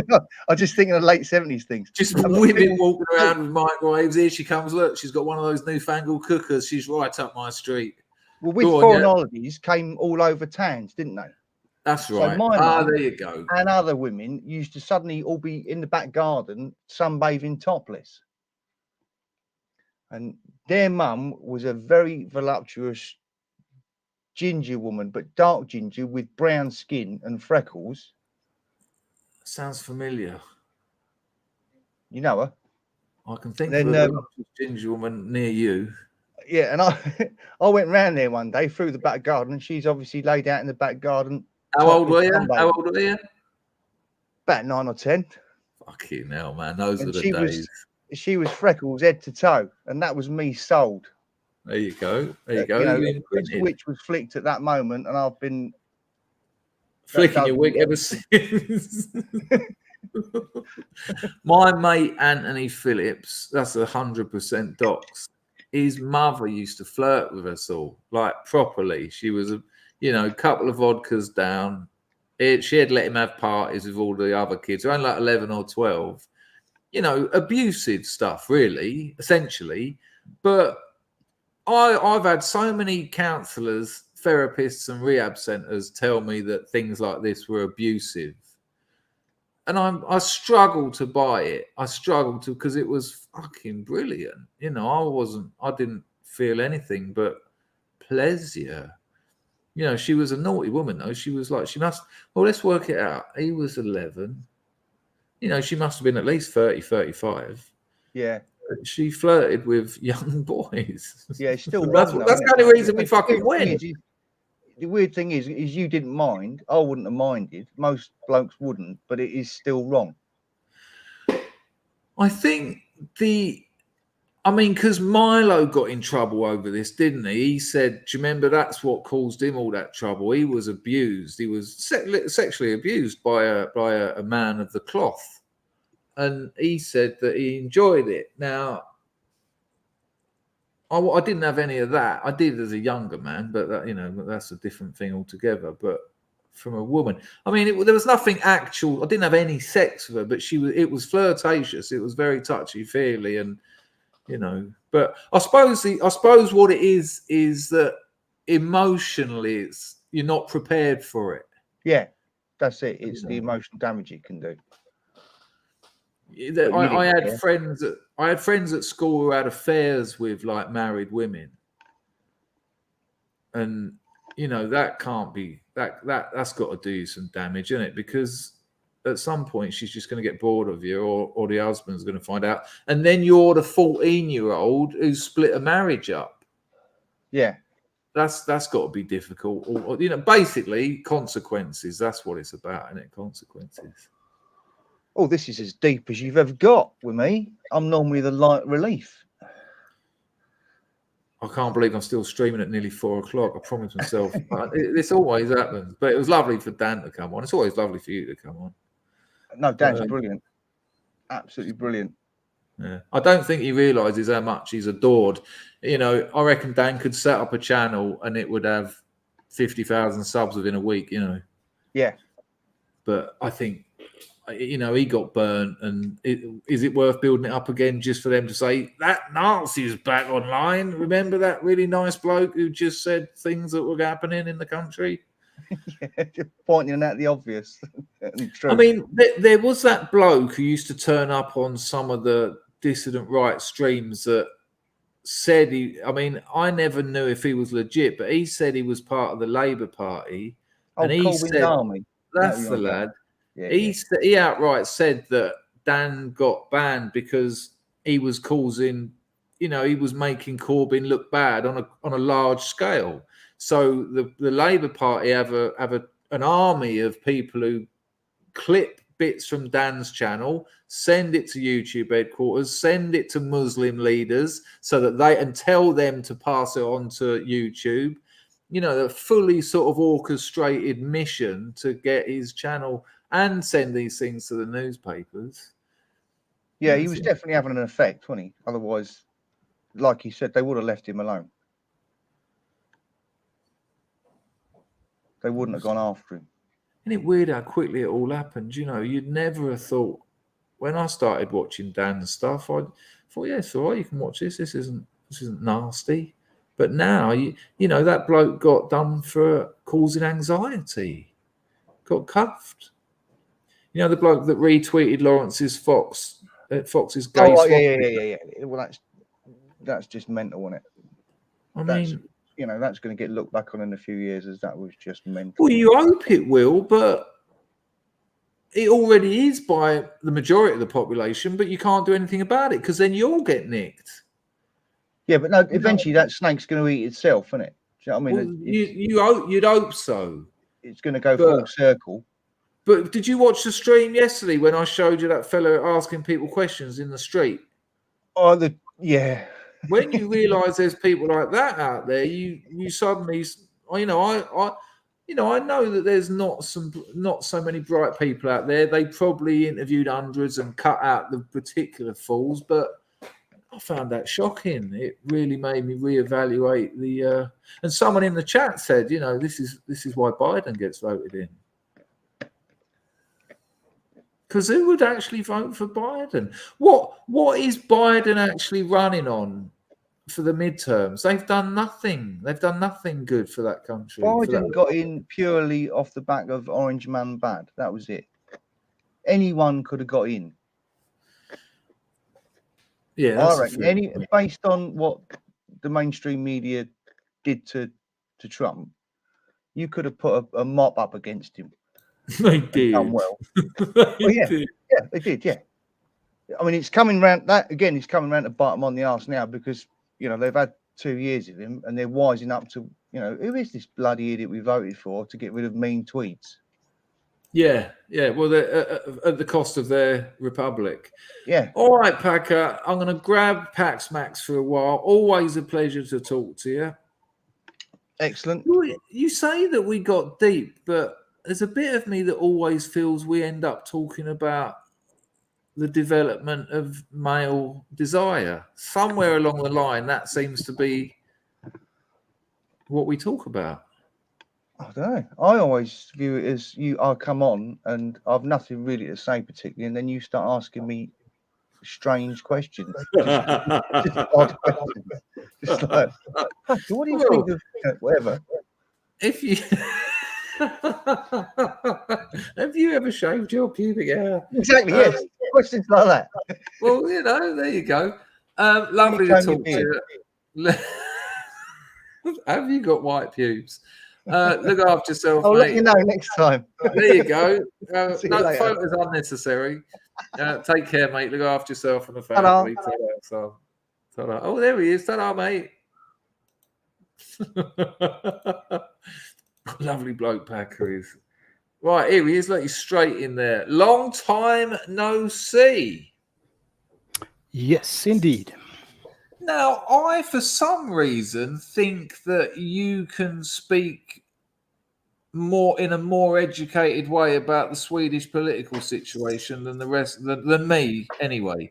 Have I got that wrong? Did you speak about it before? I thought that you said once that the Swedish right wasn't really right, but maybe it wasn't you. Have I Was it? It was you. Oh yeah. I'm always blown away when I can actually remember something. So it's very surprising. But yeah, I think you said don't. This was about 2 years ago, I think. Don't get too excited about the Swedish right making up numbers because they're not really right. I think was words to that effect. Yeah. They. If you look from a fiscal point of view, they are centrist, maybe. Not really hardcore capitalist or anything. And are you talking about the coalition, or are you talking about the Sweden Democrats, the people that all this fuss is now about? No, that's the mainstream right, so to say. They are called the moderates in Sweden. So okay, so hang on. So the party, the Guardian, is calling the far right moderates. No. Well, fiscally they are fairly moderate centrist, okay. Yes, but everything in Sweden is sort of centrist or left. Nothing really on the right side. Wow, that's really depressing. Although, if the Guardian want to call them far right, and they do win, that's still a point. That's still symbolically kind of helpful for other European right-wing people. Yeah, it sends a signal that we've had enough. Yeah, and at least nice of the Guardian to do that for us. Yeah, everybody's running smear pieces on them. They are so under the thumb of every journalist. They are digging and digging and digging and digging, trying to find something more to slander or provoke or dig up some old dirt and run it as a current story. Were they neo-Nazis? What were they, or was one of them or something? The Swedish Democrat Party, when they started, they had a lot of embarrassing stuff going on in their beginning. They also had their party leader, I think, up until mid-90s, maybe. He had actually been in charge of another gang. I don't know if they were not really considered a political party. They were. I remember this, where they went training with guns, and they had like those little camps with like they were doing fighting training, wasn't it? They probably did something like that. Yeah, they were called White Aryan Resistance. There's a clue there. In fairness, there's a.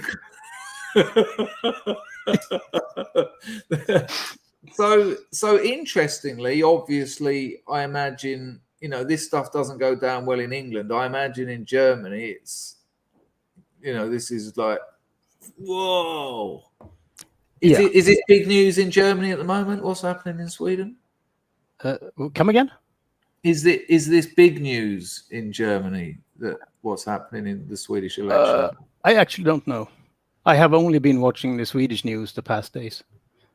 Okay. So I haven't been reading up on what's going on in Germany regarding the Swedish election. But that's an interesting point. I should check that. And also, what about the Italian thing? Is there anything? Are they talking about that? Because in England, no one's talking about it.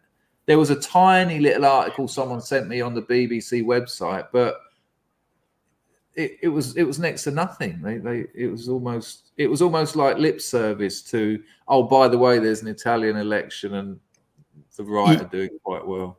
Yeah, they don't want to link the progress of the right side of political views. They really don't want to link it. As you say, if they mention it, people get aware, and they like to keep that as quiet as possible. So I cannot remember seeing anything about the Italians in Swedish mainstream press. Yeah. At least nothing that would hit anywhere near the front page or the first sight of the first view of the site. There's when you scroll in the mainstream, nothing.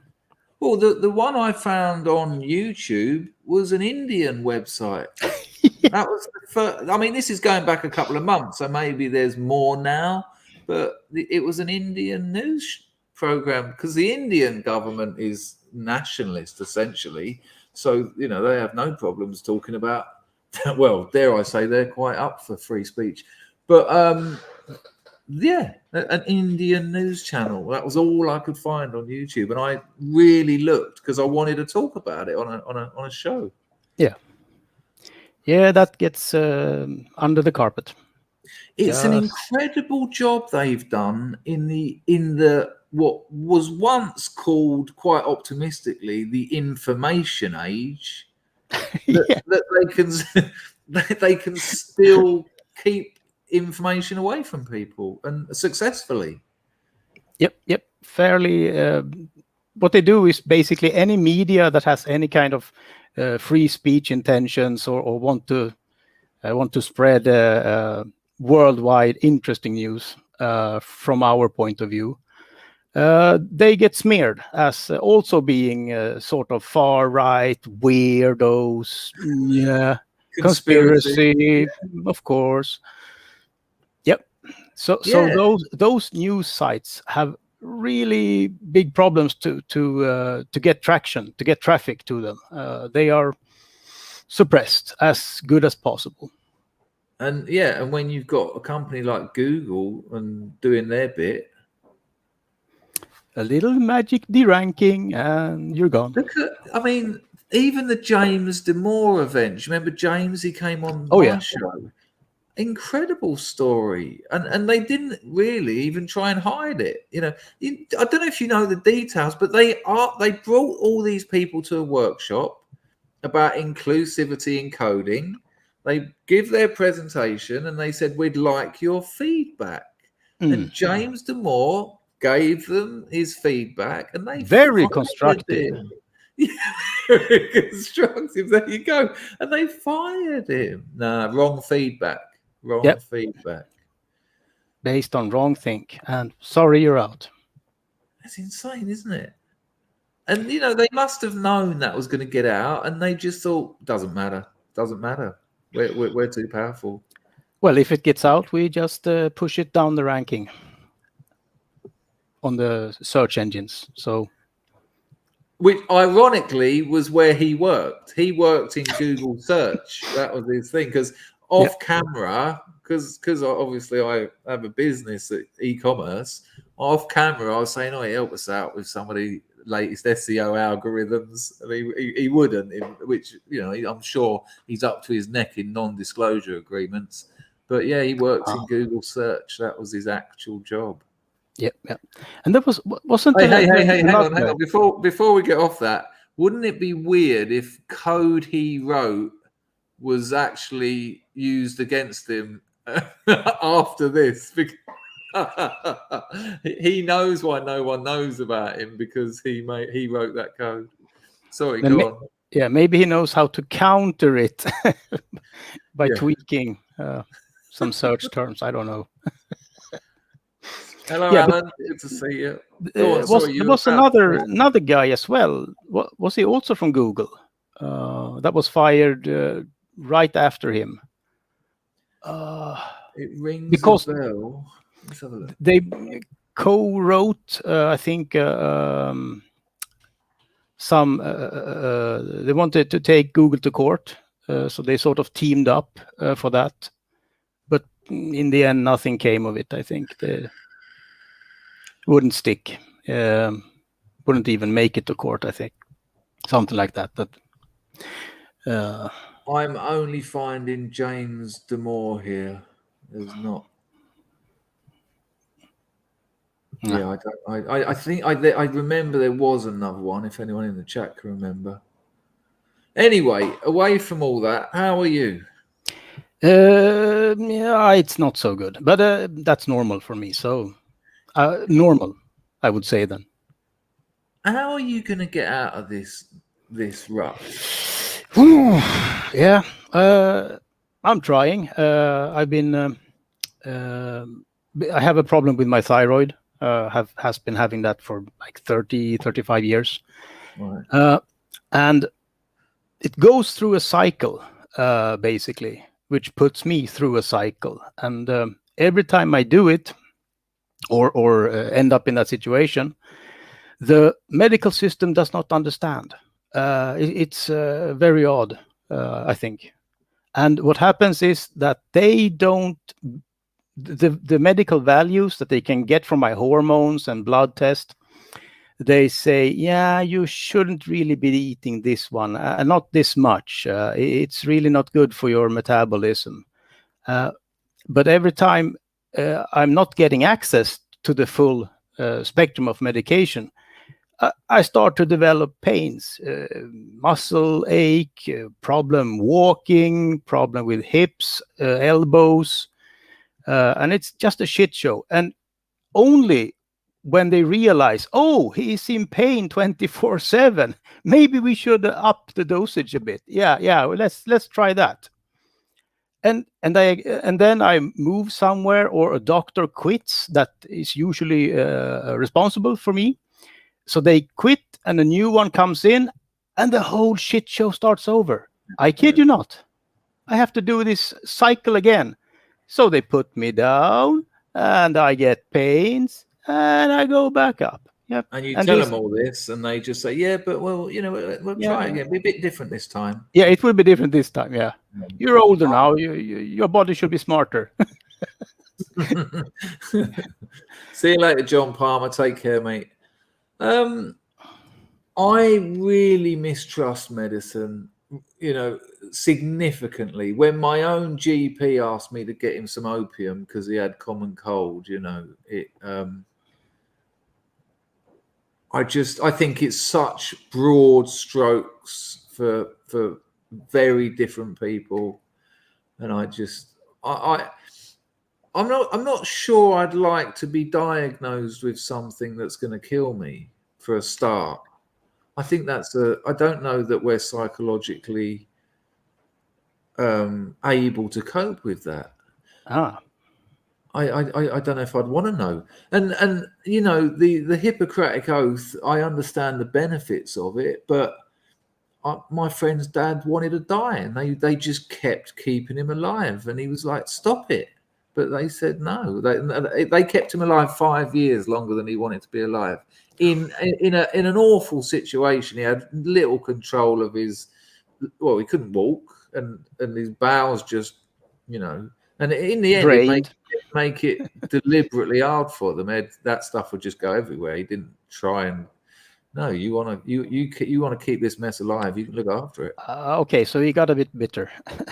Well, wouldn't you though? If you're ready to go, you're ready to go. Yeah. Of course, you want to sort of pass in a peaceful way, because your other options is to sort of starve yourself to death or not drink anything. You can't do that now because they'll just stick an IV in you and keep you on. And keep you. Okay, yeah. So that's maybe the tiny advantage in Germany. You have a right to die in Germany if you wish. Yeah, no active help. But you can passively say, no, I don't want any food. I don't want any water. Refuse treatment. I mean, maybe you can do that in England. I don't know the ins and outs of that, but I know that from his son, he told me all this. Yeah, because I think in Sweden it's the same as England. They will keep you alive unless your heart stops or something, and you've written in your that you don't want any resuscitation. Okay. Then you can go if you manage to fuck up your heart or just banging your head against the wall. I'm done. Die you. I mean, I think that you should. I mean, I know there's moral and ethical questions around it, but I think you should have the right to take your own life. I don't advise it because. I mean, I've never had suicidal ideation. I know people who have, and but hang on, even if you haven't got the right, you can still do it. I know plenty of people who have. But when you're older, no, I've done my bit. I've had my time.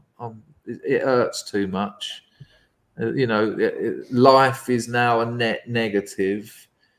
Yeah. It's time to check out. Yeah. In Europe, I think there is something in the Netherlands for assisted. I think Switzerland, isn't it? It's Dignitas. And Switzerland. Oh, okay. Yeah. But even that, if you want to check out, I don't want to have to spend my measly last $3,000 on getting an aeroplane to Switzerland, being wheeled in there. Oh, hello, Mr. Dangerfield. Come in. Would you like a cup of coffee? No, I want to die. I wanted to die 24 hours ago, but I've just had the most harrowing journey of my life. Yeah. This is not making it better.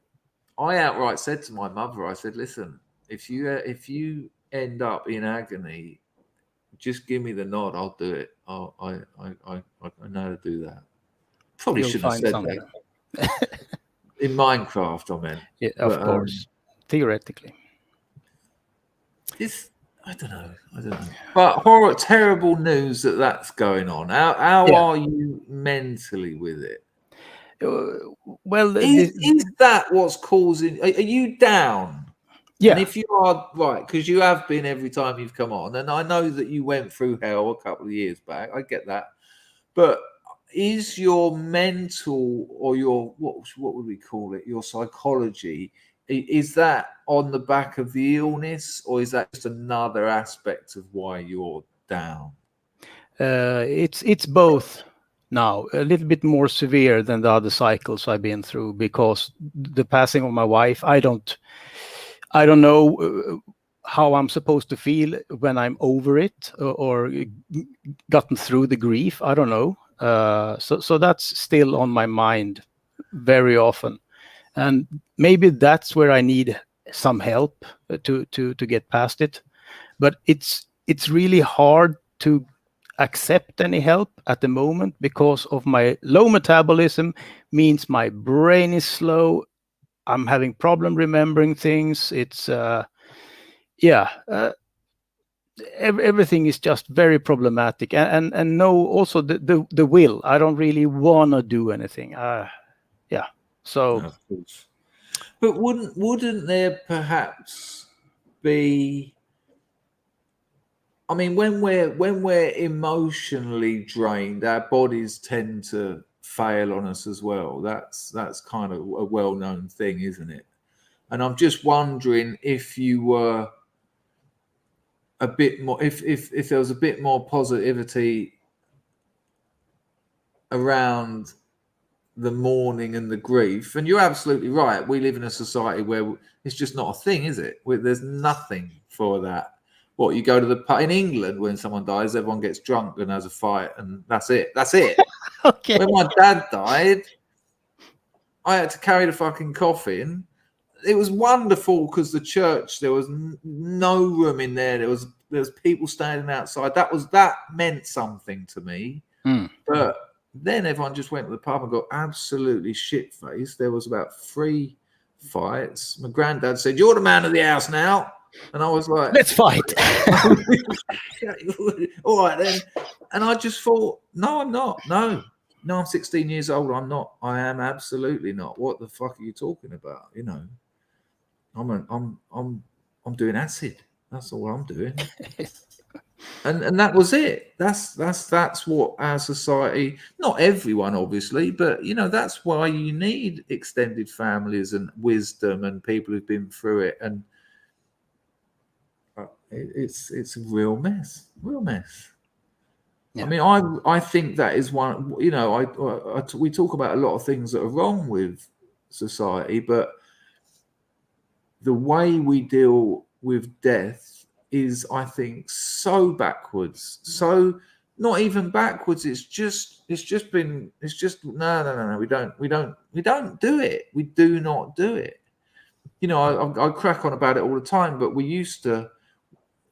Walter Benjamin said there used to be a time, and this was in Germany, when he said every house, everyone who lived in a house would know who'd died in that house previously, because it was just part of the culture, because it was relevant, and death. just in the same way death features in the European fairy tale tradition and storytelling tradition, we used to have a bit more grasp on it. You know, look what the Vikings done when there were deaths, these massive celebrations, these rituals where everyone was brought along, and stories were read that had gone back centuries. And the people, I know I've told this before, but I was tripping the night before my dad's funeral on acid, and I saw the blokes sweeping up all the mess at like 6 o'clock in the morning, like cleaning up Dartford town centre, right? All the McDonald's wrappers, all the broken glass. And then later that day, because I was up all night, because you tend to be on acid, a few of us in Dartford town centre, when I went to the funeral later, it was the same blokes who lowered my dad into the ground because they're council workers. Now, they had their silly black costumes on, but I could not help but think, here they are throwing away the rubbish like I saw them doing earlier. They're just, this is what they do. They're waste disposal workers. That doesn't set you up for a very good grieving process. No. And I didn't. In Sweden, no, you didn't. Yeah, in Sweden, the process of the burial is you have a meeting in the in the church, some wise words, and then usually someone sort of gets up and tells sort of a condensed life story, and after that you sort of go to the coffin and pay your final respect, or some flowers, or whatever feels good for you. Open coffin. I'm not sure. I've never heard or seen about an open coffin casket in Sweden, so I'm not sure if they even offer that. Maybe they do. But yeah, in my case or her case, my wife, open casket was not an option. Okay. So because they picked her apart for autopsy. So I mean, even that.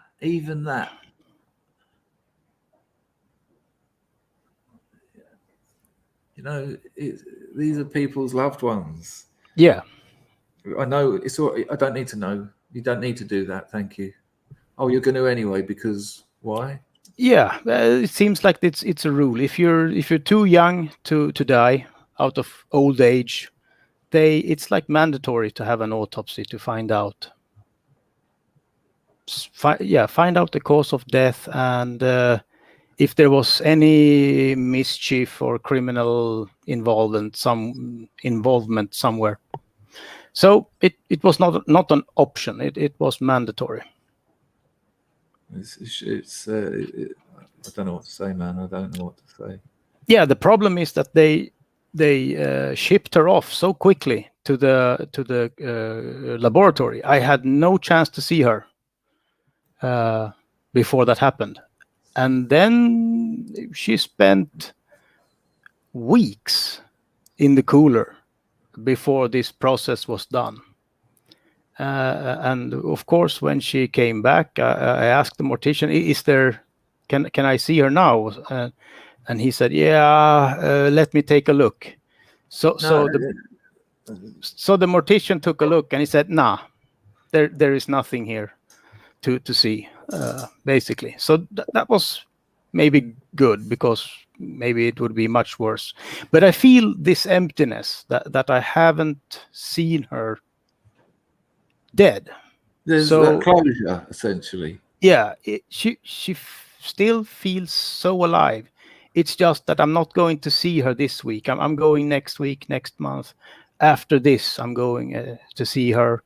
So it's like time stopped for me. It's really, really hard to explain. So I would guess I have something to process that's not going correctly for me. But that thing struck really hard with me, that I could not get a moment with her. I could not confirm with my own eyes and senses that she has passed. It's almost like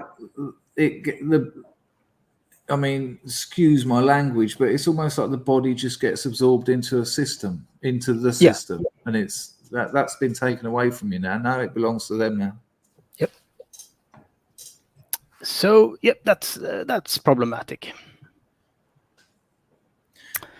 But in a culture without these adequate rituals, without if there was a process that we'd been doing for thousands of years that had developed and progressed and everyone knew it and it had developed based on how effective it was and changes were tweaked here and there, there would be some meaning to it, and there'd be some acceptance, and there'd be some grieving. And I didn't get any of that. It took me 7 years before I even cried. Before I accepted it. Before I've told the story a million times, but I just in the middle of a petty little argument with a girlfriend, really burst out in tears, and she clearly, it was disproportionate to the situation, and she said, "What's up?" And I just said, "Oh, my dad died." 7 years after his death, I said that. Suddenly, click. Yeah, and it was suddenly like that I suddenly accepted it then, but the damage had well been done because I was a maniac. I was a pretty weird kid, but between 16 and sort of 23, I was just out of control. Yeah, the problem is that this is also still some formative years for your brain. Yeah. So you are really setting it on the wrong path to start with. Yeah. And 7 years before getting through with it. So yeah, that would set some mental scars for sure, I would think. Yeah, without a doubt. When I look back, it's at the time, I just, I unsurprisingly, in retrospect, sort of found myself attracted to the likes of William Burroughs and Charles Bukowski, and just, drinkers and drug takers who just, and womanizers, because it sort of legitimized my behavior, which all I was doing was just running, just running. But when I look back at that period now, it's just a very sad, lonely, lost child that didn't develop. At 24, I wasn't 24. I was still 16. Interestingly, that you said you feel like you're stuck in time. You didn't use those words, but you said that it was much the same for me at 20. Well, even into my late 20s, I was still very much a teenager. Yep. Because actually maturing meant dealing with it, I think, and I didn't know how to, and there was no one there to help me. And again, that's a failure of our society. Yeah. Well, yeah, that was jolly.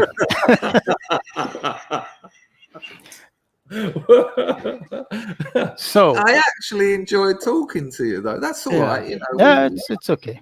We don't. But now, Mr. Dangerfield, the fun times are over. Oh no! Good Lord, what the hell is going on here? What are you saying about gamers again? What? Oh my God! What right. was? What? Could you want to repeat that? Let's just discuss that. I did watch 22 men kick a ball around after making that video, so let's get it into perspective. I was a bit of devil's advocate there. I don't think it's very good for relationships. I'll stand by that one, and that was my main thrust. Look, if I had the time, I would be playing the new Elite, without a doubt. The reason I have to stay the hell away from it, the new one, what was it, Elite Dangerous or something it's called? Yeah, and the add-ons and stuff. And I've seen it on YouTube, and the bloke I used to play Elite with sent me, the original Elite. I would do nothing else. So maybe there's a bit of resent in me that I just don't have the time to indulge. the first-person shooters wind me up because that just seems very immature. And when a couple of people in the comments says, I think Chris doesn't understand that gaming has moved on, I sort of do understand, but I was talking about Call of Duty or whatever. But Elite Dangerous, look, I could lose years playing that easily. Yeah, I get always a little bit of a skipping heart when I see I have this Steam program that keeps track of your games, and it pops up small commercials. Oh, Elite Dangerous, it has a special price this week. Maybe you should. And I go, no. Don't touch that. It's a big old world, isn't it? I mean, yeah. On my ZX Spectrum, it was 48K and it was huge. Elite was huge. Lord knows how. And on modern computers, I can't imagine what Elite Dangerous must be like.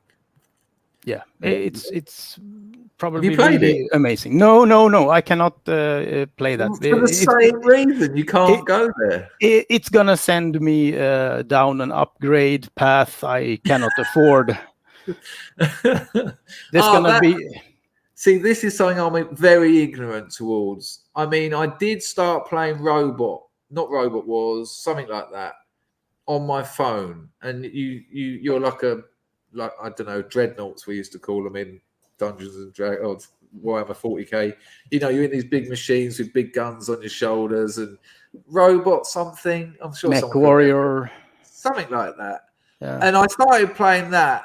And I learned then that, now I know what people mean about the being priced out of a game. Because I'd suddenly come around a corner and there was a bloke and I'd be firing point blank at him with my 3 little guns and he wouldn't do anything. I go, why is he not shooting back? Why is he not dying? Then they'd just go, and that was it. And someone said to me, yeah, you got to buy them guns. You don't earn them. And I thought, Have you spent a lot of money on that sort of thing? What's it called? In-game purchases or something? Yeah. Something like that, yeah. You spent money on that? I had a period when I did, yes.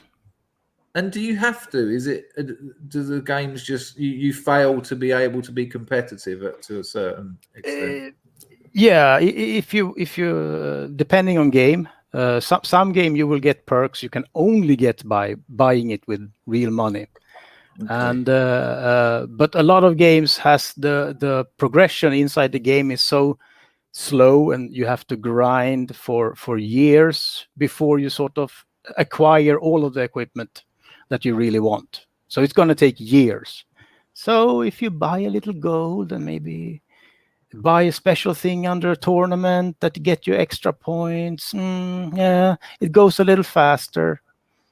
But it is the path of diminishing returns that in the beginning, it's just $5, no problem. You get King of the Hill, $5.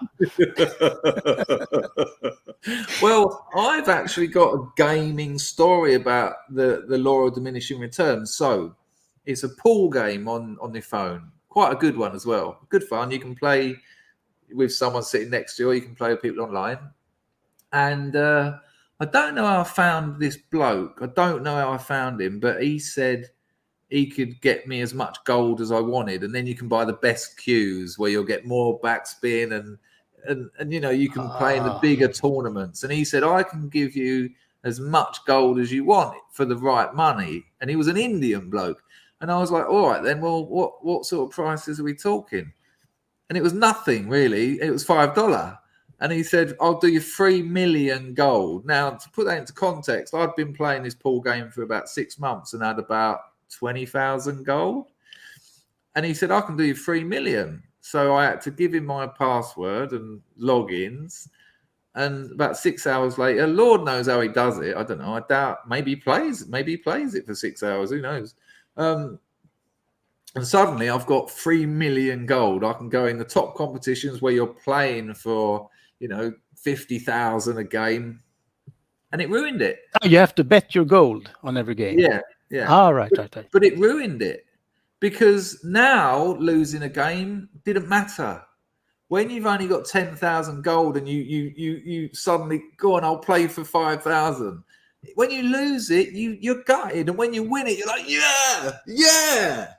And suddenly that was gone. Winning or losing meant nothing. Yeah, And it's like playing games with cheat codes. It's completely pointless. And what happened? What in the end, what I done was, rather than just give up the game, which I did, I'd go into a room where we'd play for 100,000. When he'd have his turn, and when it was my turn, I'd just whack the white ball into the corner pocket, and the other bloke could say something like, "Oh," and put a smiley face up. And then when it was my go again, I'd do it again. And then they'd slowly get wind and realise that I'm just going to do it. And at the end, they go, "You want to play again?" I go, "Yeah, go on, we'll have another game." Just do the same again, or pop the black. I just donated all the money out to people, and that was the end of my time on that game. Yeah, what a weird turnout. Yeah. All that is gold, all that glitters is not Paul. Pax Max, that's what we learned tonight. Well, listen, man, it's now 4:30. I fucked this up again. Good luck with everything, whatever that means in this context. Good to talk to you, though. And we'll talk again soon. Yeah, I hope so. All right. Have a nice evening. Go Sweden. Take care, mate. Look after yourself. You too. Ta-ra, man. That was Pax Max. What a lovely bloke. And what you know, life's fucking hard sometimes, isn't it? You know, what if we look at the different people we've had on here today and the very different conversations and very different positions in the world, all of us. And that is the flora and fauna of existence. And it always has been, and it probably always will be. Jimmy, thanks for that donation, mate. Much appreciated. Hope you're doing all right. Let me just check I haven't missed any more. I think I missed one from VC there. Oh, Entropy hasn't upgraded. Where's VC? I can't believe this. And I told my missus I'd ring her back.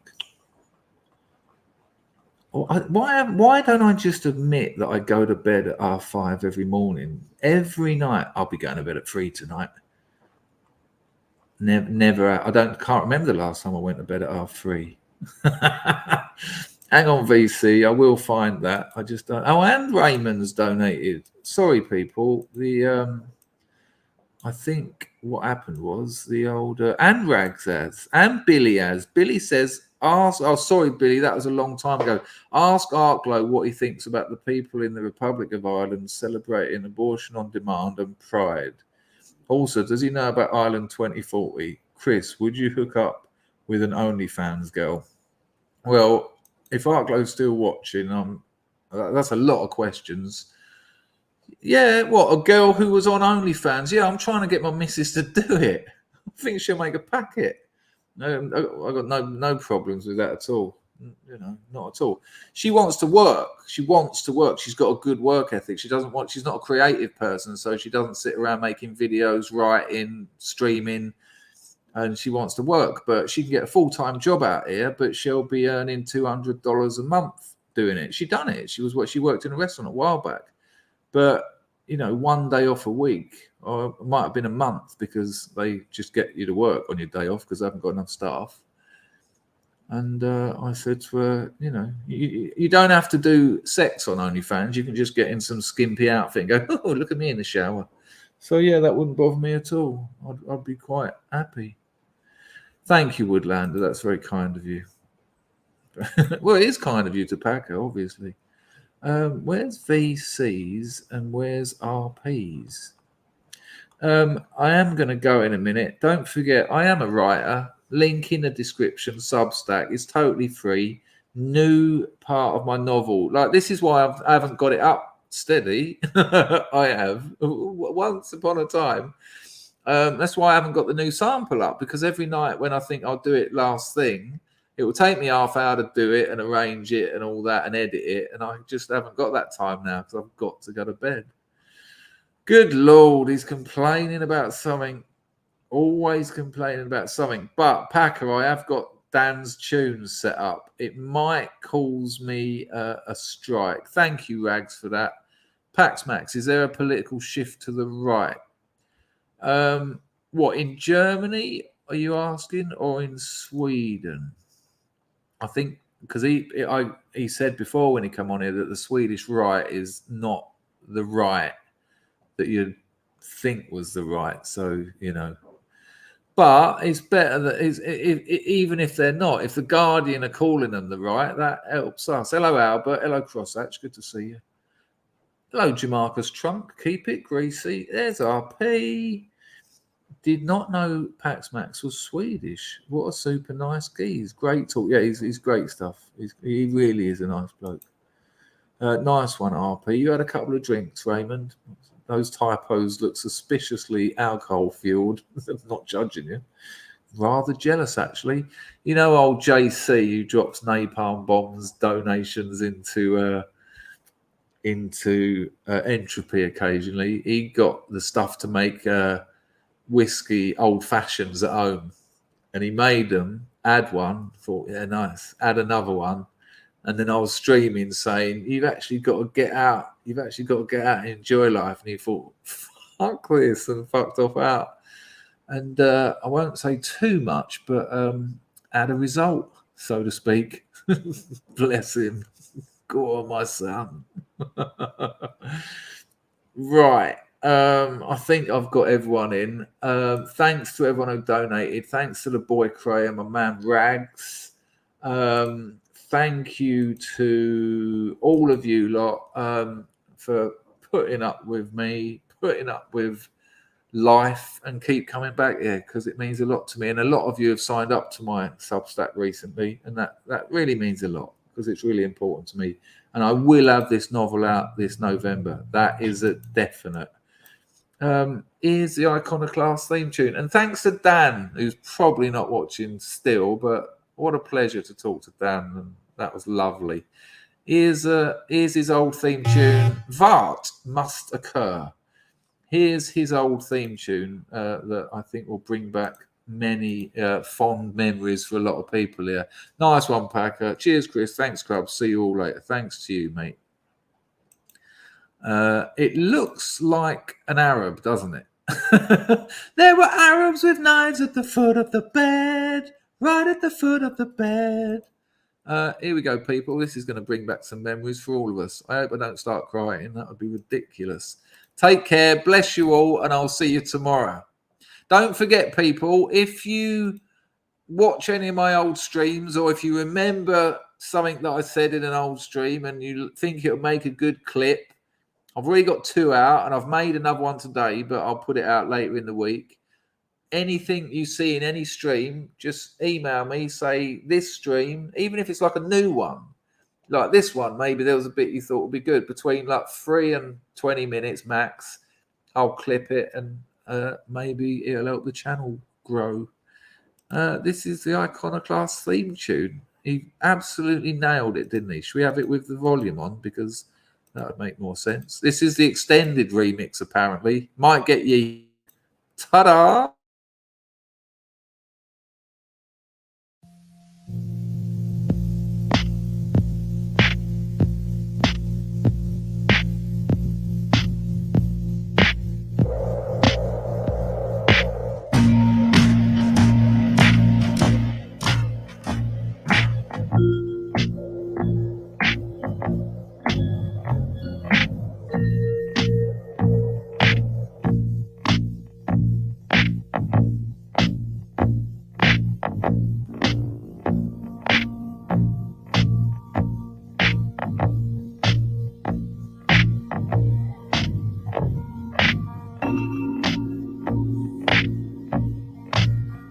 James from Philadelphia streaming.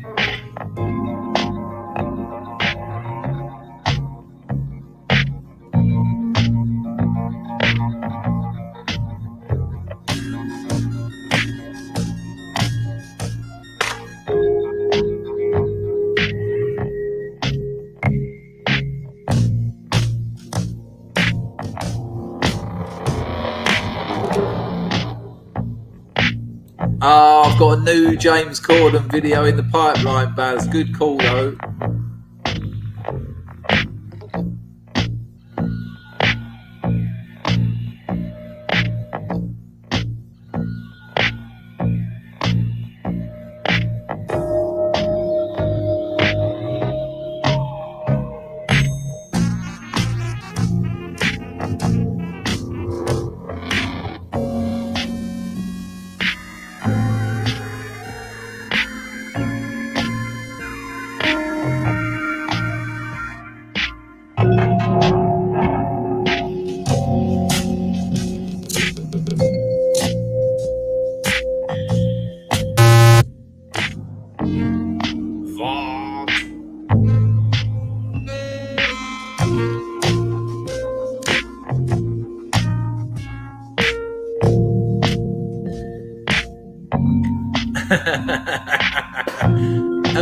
You get in trouble for that on YouTube, Pax Max. Talking about weapons, you've got to be very careful. I think Rags likes his weapons. He's an archer. Thank you, Pax Max.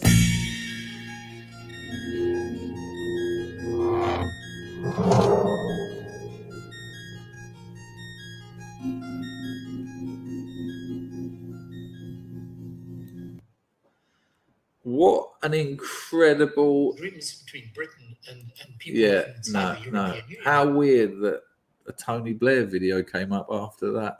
That brought back some memories. What different times they were. It was mad, wasn't it? You could just chat about anything and it was all right. And there you go. Bless you all, people. I'll see you tomorrow. Ta-da.